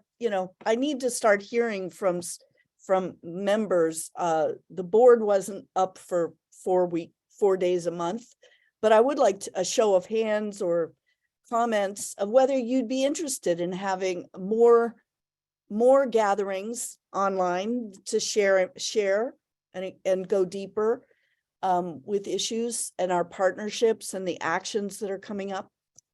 So Betsy, let me ask you a question. Can you kind of list things that are not being done in this program? And it would be done, say, Okay. next week? Okay, so, or 2 weeks, actually, Whatever, all yeah. right, so I will just try to share that if you go to our Gray Panther calendar on our website, I've put up information about we are endorsing and participating, or we have a co-sponsorship for Public Transit Equity Day. This is a national 2 days of meetings all around the country. But here in the Bay Area, Maria Lim Lamp, who is executive director of Genesis, a very vital community organizing group, faith-based, but she is a master community organizer, and she is invited us, and the board voted to endorse Transit Equity Day, which is happening February 3rd. It's a 1.5 hour Zoom call, and it is designed to tell stories of the people who depend on public transit. Many people in Berkeley do not. We have cars in abundance and bicycles. But the truth is that many people in our Bay Area need to come to Berkeley or work in Berkeley or work at the airport or work at Richmond Hilltop Mall, and bus service has been cut so far back that it's possible there will be, and the financing for both buses and BARTs are such that they are likely to be cut back without a major infusion of investment. Second, so Public Transit Equity Day is actually a kind of a online rally with a set of demands that will go to electeds. And several of our board members are very active in transportation issues and transit issues, just equity for disabled people. And there's that's a whole subject that we have not had any speakers on, but we are part of an endorsed coalition, February 3rd at noon. So you can find out more. There's also, our board member, David Mandel, is speaking at a BART, I believe it's a Metropolitan Transportation Commission. He's been active in transit equity for what's called the Transit Justice Project, focusing on disabilities or making sure our transit system really works for as many people as possible, that it's a lifeline for riders rather than being streamlined for commuters and working people. Obviously, it needs, I'll stop there. So there's many issues around that front that many of us in Berkeley maybe aren't as up on. We are having controversies, about bicycles and wheelchairs, which need to be addressed as well. Let me say that the Center for Independent Living had sent someone today. We are endorsing or co-signing a letter demanding that the city and BACS, the lead agency for running the Pathways shelter down on 2nd Street. The Pathways shelter has not been wheelchair accessible or disability accessible since its inception. And there have only been delays about getting bathrooms for people who need accessible bathrooms.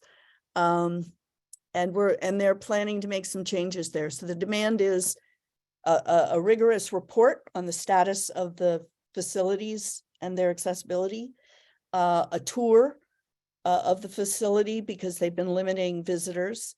It's only serving 18 people. It was cut way back under COVID. And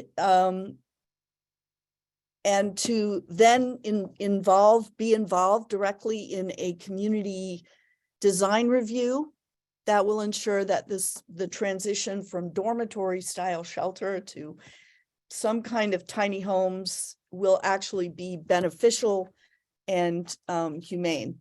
Will So you put this up? so that- it's on our calendar in the Okay. website. Yeah. Betsy, I need to interrupt. They serve Yeah. much more than 18 people, number one.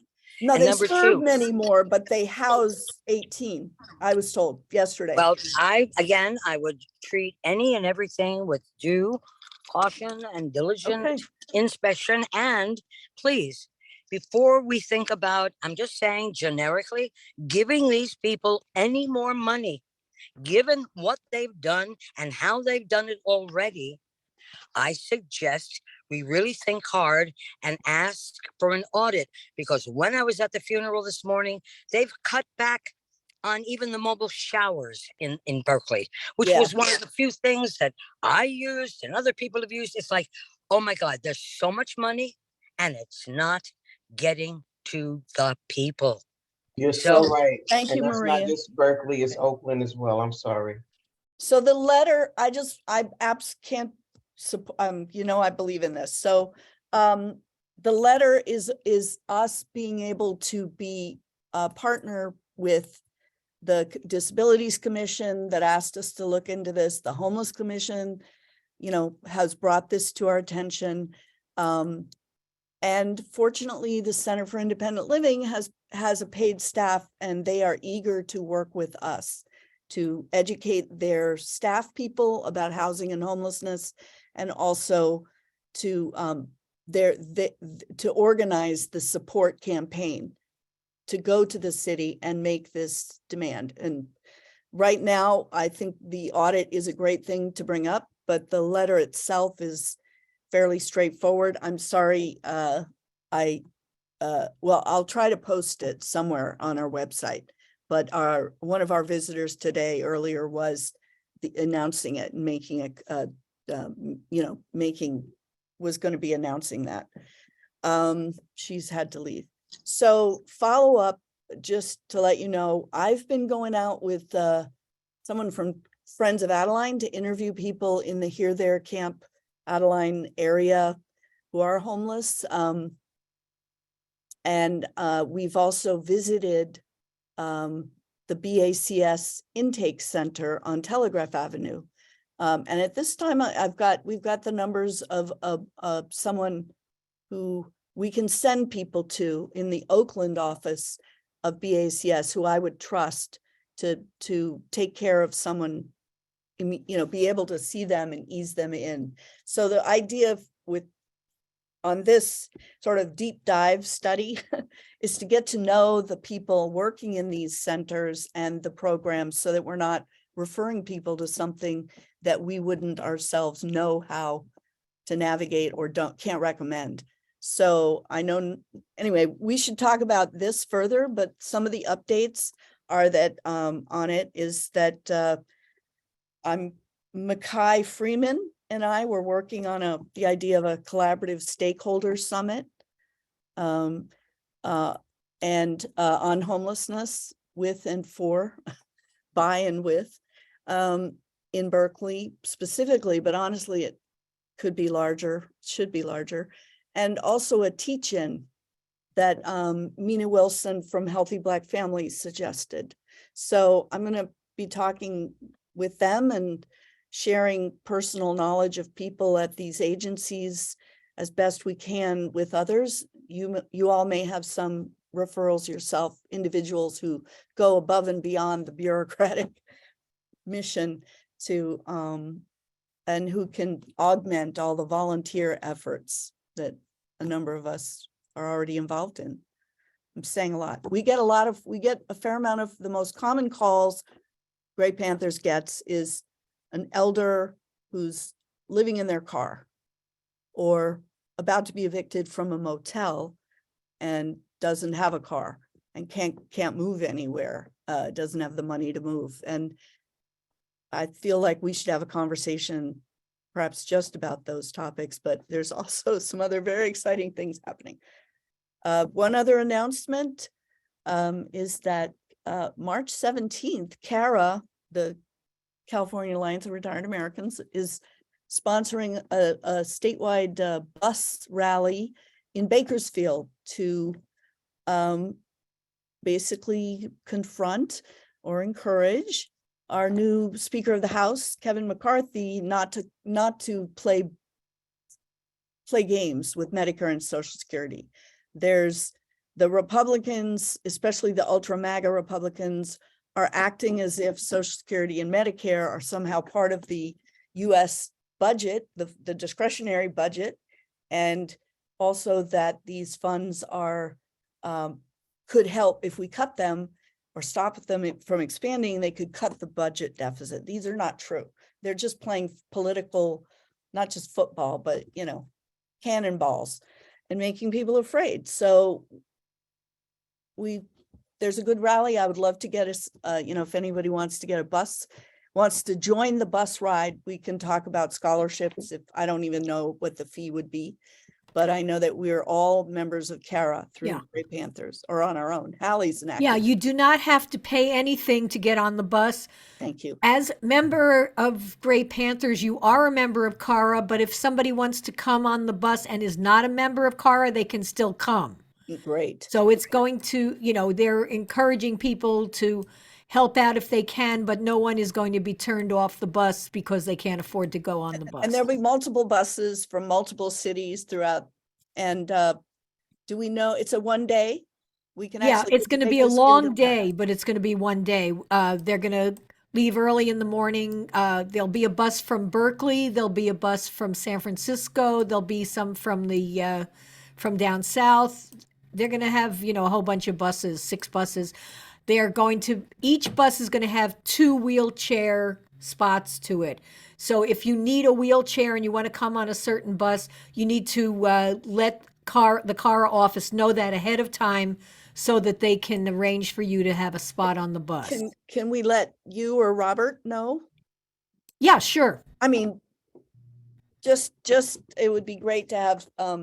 Yeah, I can able to I can forward it to Jody. That's not a problem. I also want to share, if you're up for it, it's a train ride. It's kind of a pleasant train ride, but it's a lot longer to the Central Valley, through the Central Valley to Bakersfield. Mhm. And I have a couple other upcoming events. Norma.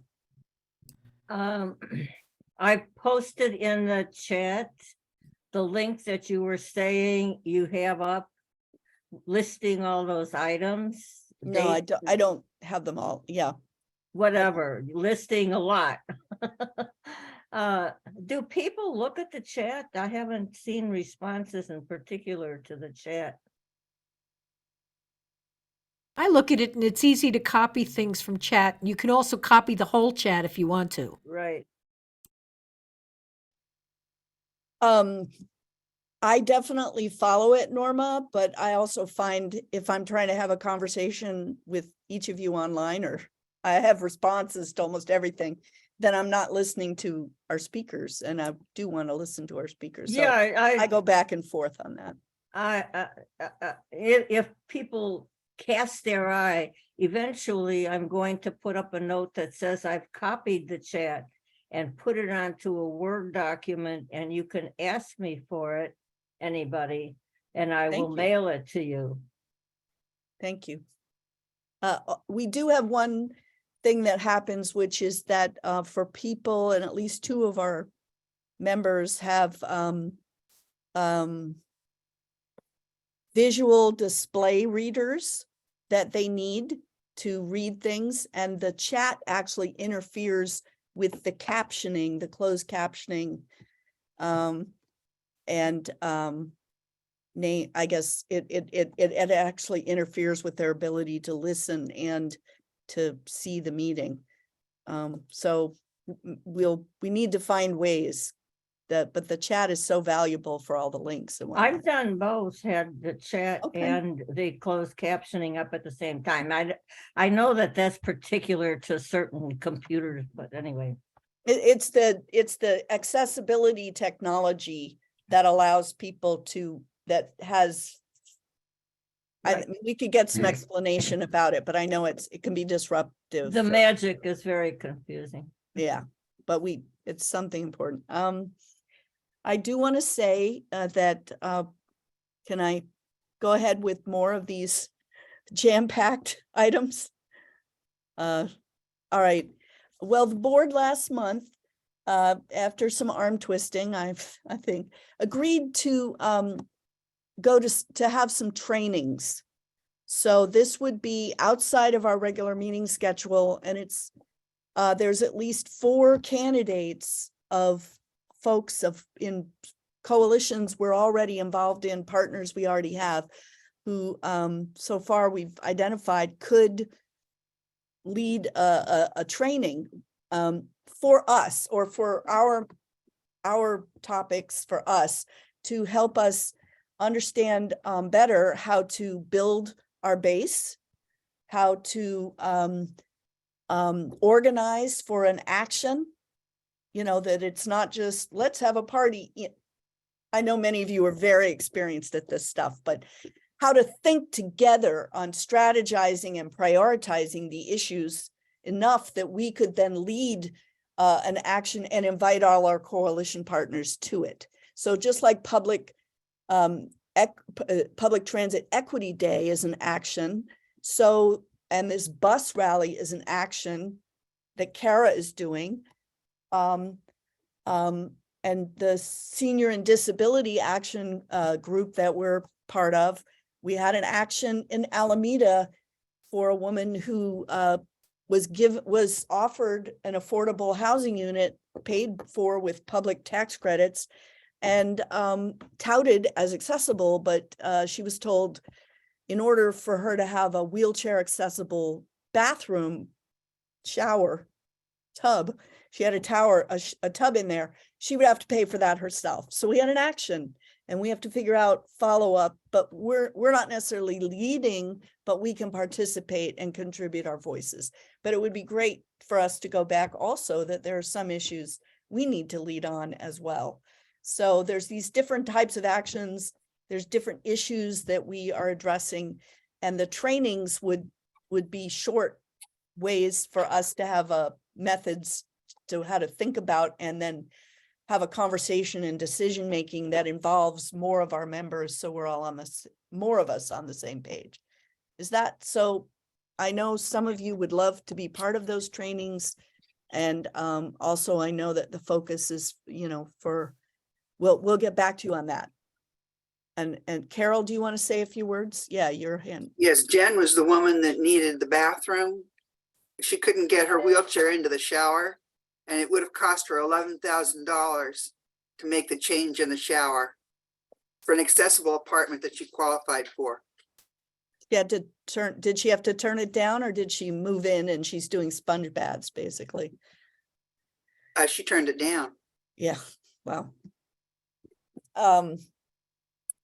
So these are the actions that we've been doing outside of these speaker meetings. And of course, we're always glad if more people would be interested in doing them. They're fun, they're safe, and they're a way to get our voice and our banner out. So I'd love to be able to share that, and the speakers, the trainers will keep back in touch with you about, again, more communications than just the speaker meeting. There are 2 events in our solidarity work with NAACP or with Black Berkeley. There's a People's Assembly coming up on February 11th. This will be the 3rd one organized by the Healthy Black Families. And on on this Sunday, there is the Equity Summit.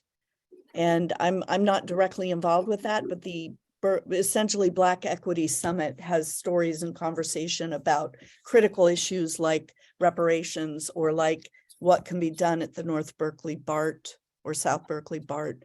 I'm not sure what the topic is this month, but I passed that along, and I'm looking to get those events into the calendar along with other ones that you all have sent me and Carol. Other announcements, since we're just moving along past, we're almost to 4. Are there any other personal announcements of events coming up that from people perhaps who haven't spoken? This is Arlene. Hi, Arlene. Thank you, Carol. Speak up a little, Arlene.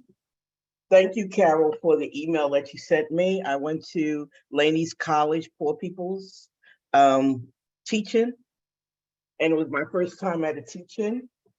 And they invited me back. So it's like every Tuesday. Hmm. And I'm looking forward to that because one of the things that came up in the conversation was the amount of students that are homeless and without housing. And so it's not just students that are homeless without housing. One of the things that I brought up to them is to think about reaching out to transition age youth, because that bridge of youth are also a large population is homeless, as well as, I didn't bring up the LGBTQ plus, but that's another population. I think the transgender, I'm going to bring that up to them. But information I have, I'm not trained to do it, but it's really interesting to learn and hear how it's put together.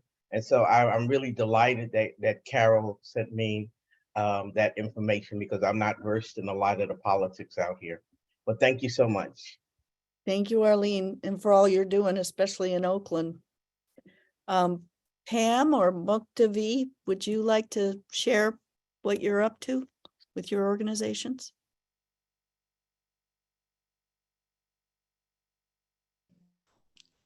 This is Pam. Right now, we're busy trying to get going for the 2024 election with the League of Women Voters, and trying to outline that. That's going to be intense. And in our internship program, which is, I was happy to hear the lady Resend, I think her name was, talk Karen. about that. Karen, yeah. Karen, okay, sorry. I thought the last name was Resend or something like that. And I am so grateful to Carol for calling to remind me because Wednesdays are my crazy busy day. And now that my grandson is at Willard and they get out early on Wednesday, it's doubly crazy. But thank you, Carol. And this has been very informative. I am just so excited. And yeah, I'm kooky with my Zeta sorority because this is our Founders Day month, and we just had a big conference in San Francisco. And of course, I'm back on regional again, so I'm a regional officer again. Oh God. And so yeah, and Saturday we'll be in Sacramento at the Sigma Zeta community event. So I'm a little cuckoo, but enjoying you guys. Uh-oh. Thank you, Pam. I think I cut off, but I'm No. enjoying you guys, and thank you. Everybody wants a little piece of you, Pam. Oh my God. 'Cause you're a good leader. I don't know. This All leader's right. starting to get a little tired. It's too many things I want to do. Not enough time. Mhm. Take care. Be well. Thanks again. Thank you, Pam. And I did want to acknowledge Mukta, who is part of the amazing Strawberry Creek Lodge community. And she may have stepped away. I just have to say Strawberry Creek Lodge is fully planning, no wishful thinking, fully planning the buyback of their building. I hope maybe we can get one of their board members from their trustees to speak to us about that. And am I seeing any other? Not seeing any other hands. So if people would consider maybe not necessarily Wednesdays at 1:30. There's a lot of conflicting events happening more and more, at least once a month. But further meetings, just I saw one hand go up and put it in the chat. But I feel like there's some catch up we can do. Anyway, I really appreciate everybody who was able to make it, who started out with us and has left. Last words, and then we'll have a closing poem, I sure hope. Or maybe two. This has been a really interesting a very extraordinarily productive meeting for strategy. I was just so happy to have attended. I didn't think I was going to be able to, and I was getting ready to jump off, but wow, this was a great meeting, Betsy. Great Wow. meeting. Yeah. Praise. Thank you, Arlene. Thank you, Maria. Thank you, everyone on chat. Do we have I think we have a will to begin the adjourning closing process. We're there. No, I'm stretched. Do we have a poem? Betsy, may I interrupt, please? Okay, and then Dave. Yeah, I hope the you'll have reason a why poem. I'm interrupting is that at the burial for Chris, Yeah. Amber's partner, this morning, there was a beautiful, beautiful poem that I would like to offer in remembrance of him and support of Amber, if that would be all right. I think that would be lovely. I'm sorry I couldn't make it at the last Oh, minute. You noticed you didn't can't know. be in 3 places at once. I can't. All right, bless you. And you just, this meeting just, I'm just yumping and just jubilation abounds. Thank you, Betsy. Thank you. I see Norma nodding her head. Thanks. All right. All Well, right, why if I don't can you just give us that poem? all right, And just then as context, one Yep. of our homeless encampments is blessed by 2 beautiful people, one of whom just passed. And what's remarkable about both of these people is that they were consistently, constantly there to help any and everybody. And I'm going to do my best not to cry. Okay, so we buried him Amber this and morning, Chris. and so many people showed up. His name is Christopher Ray Castle. So bless you, bless you, bless you, and thank you so much for all of your service. Here is the poem. What matters? When life ends unexpectedly, the pain is hard to bear. No chance to say a last goodbye, unable to prepare. The bravest thing that we can do is try to understand that even though it's very hard, it's always been God's plan. We cannot change what's come to pass. We only can move on. Christopher would have wanted that. Be brave and face the dawn. He will always live within our hearts, forever by our side. Take comfort in his memory. To know him gave us pride. So as we move on in life, knowing what we know, that tomorrow is not promised. So seeds of love we've got to sow. It's all that really matters. It's the only thing at stake. When we end our earthly journey, it's the love we've sown we'll take. That's the poem. And by the way, this fellow had amplifiers for the amplifiers for the amplifiers. He was known for how loud, the loudest music he could possibly be. So on the opening page, it said, it just got a lot louder up there because we know heaven is slapping now. So here's to you, Betsy. Here's to each of us and everyone. Thank you. Thank you. Thank you, Maria. Chris was someone I only met once. I met his mother. They were family to Amber Whitson, who's one of the founders of Berkeley Friends on Wheels.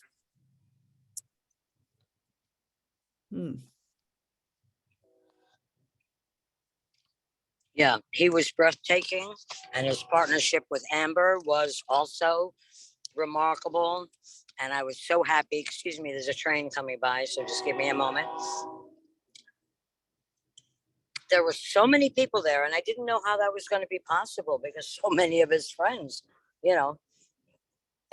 whatever. It was just a beautiful, beautiful, beautiful, humble and inspirational gathering. And again, it's the simple. When we just are who we are and come together, miracles happen. So again, thank you. Thank you.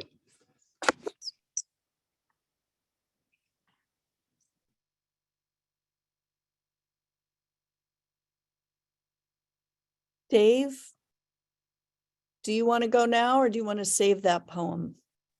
You've been stalwart with offering one up. It's a many-line poem from Ursula Le Guin, but the lines are short, so it's up to you how you want to treat it. I can save it for another time. Why don't you save it for another time? Just give us the first line of it and the name, and then we'll be our appetite will be whetted. See if there's a place I can stop so I can actually give you some of the taste of it. It's unfortunately the beginning is a little bit Robert Frost, Road Not Taken. Okay, Well, but I'll pick a middle part and just read a short part of it to sort of whet your appetite. I don't care, I said, terrified. It's about writing. She wrote a whole book about writing, and this is a poem from that book. I don't care if nobody ever reads it. I'm going this way, and I found myself in the dark forest in silence. You maybe have to find yourselves in the dark forest. Anyhow, I did then, and still now, always. At the bad time when you find the hidden catch in the secret drawer, behind the false panel, inside the concealed compartment, in the desk in the attic of the house in the dark forest, and press the spring firmly, a door flies open to reveal a bundle of old letters, and in one of them is a map of the forest that you drew yourself. well, thank you both for bringing poems, a little grace to our lives, poetry to our lives. And Hallie for bringing her song, and everyone for bringing their energy and presence. I'll check in and look for an email about another follow-up meeting, particularly around what we're learning around the homelessness and opportunities, but to contribute. So thanks. Thanks, everyone. Thanks, Betsy. Yeah, I'll send out the board minutes. All right, take care. I'll stick around for a while.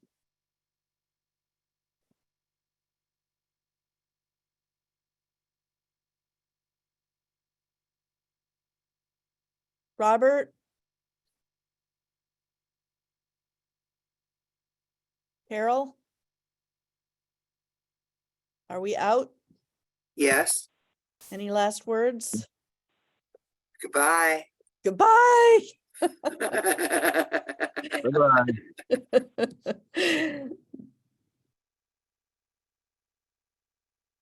Thank you, Norma, Bob, Maria, Robert.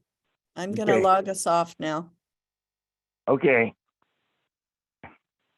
Keep in touch. Okay. Last. Thanks. Great Thanks. job. Great All right. job. Well, that's high praise coming from. No, you know, You're a you're strong-minded group. you're all a bunch of communists is all. Takes care of that. One way or another. Yep. A Quaker communist. They come in all flavors. Not All right. as long as you have to address the fairy in the sky. It's diverting to have to go off into that angle. Just taking care of business, ourselves, each other, and our care of the earth. Earth gets a capital E, you know. They started doing that in some places. Good idea. You talk about Earth, and you know it's the name of a place. That's right. And we are here. Yeah. All right. Be well. Bye. Thanks for whatever you do with the chat, and I'll post it. Norma, if you send me that. That's I've what we need interns for, is to help us manage our own communications sometimes. Oh, like I've posting got the the chat and I'm kind of setting it up so that it's usable on a Word doc and that was very helpful last time. yeah. Okay, well, it's gonna be coming again. I put my email address in the chat saying that I'm doing that, but you'll take care of that. Well, people have got that, and then I'm Right. trying to figure out how to post it on our website, so we have records of our different Okay. meetings. Yeah, appreciate it. Take care. You too.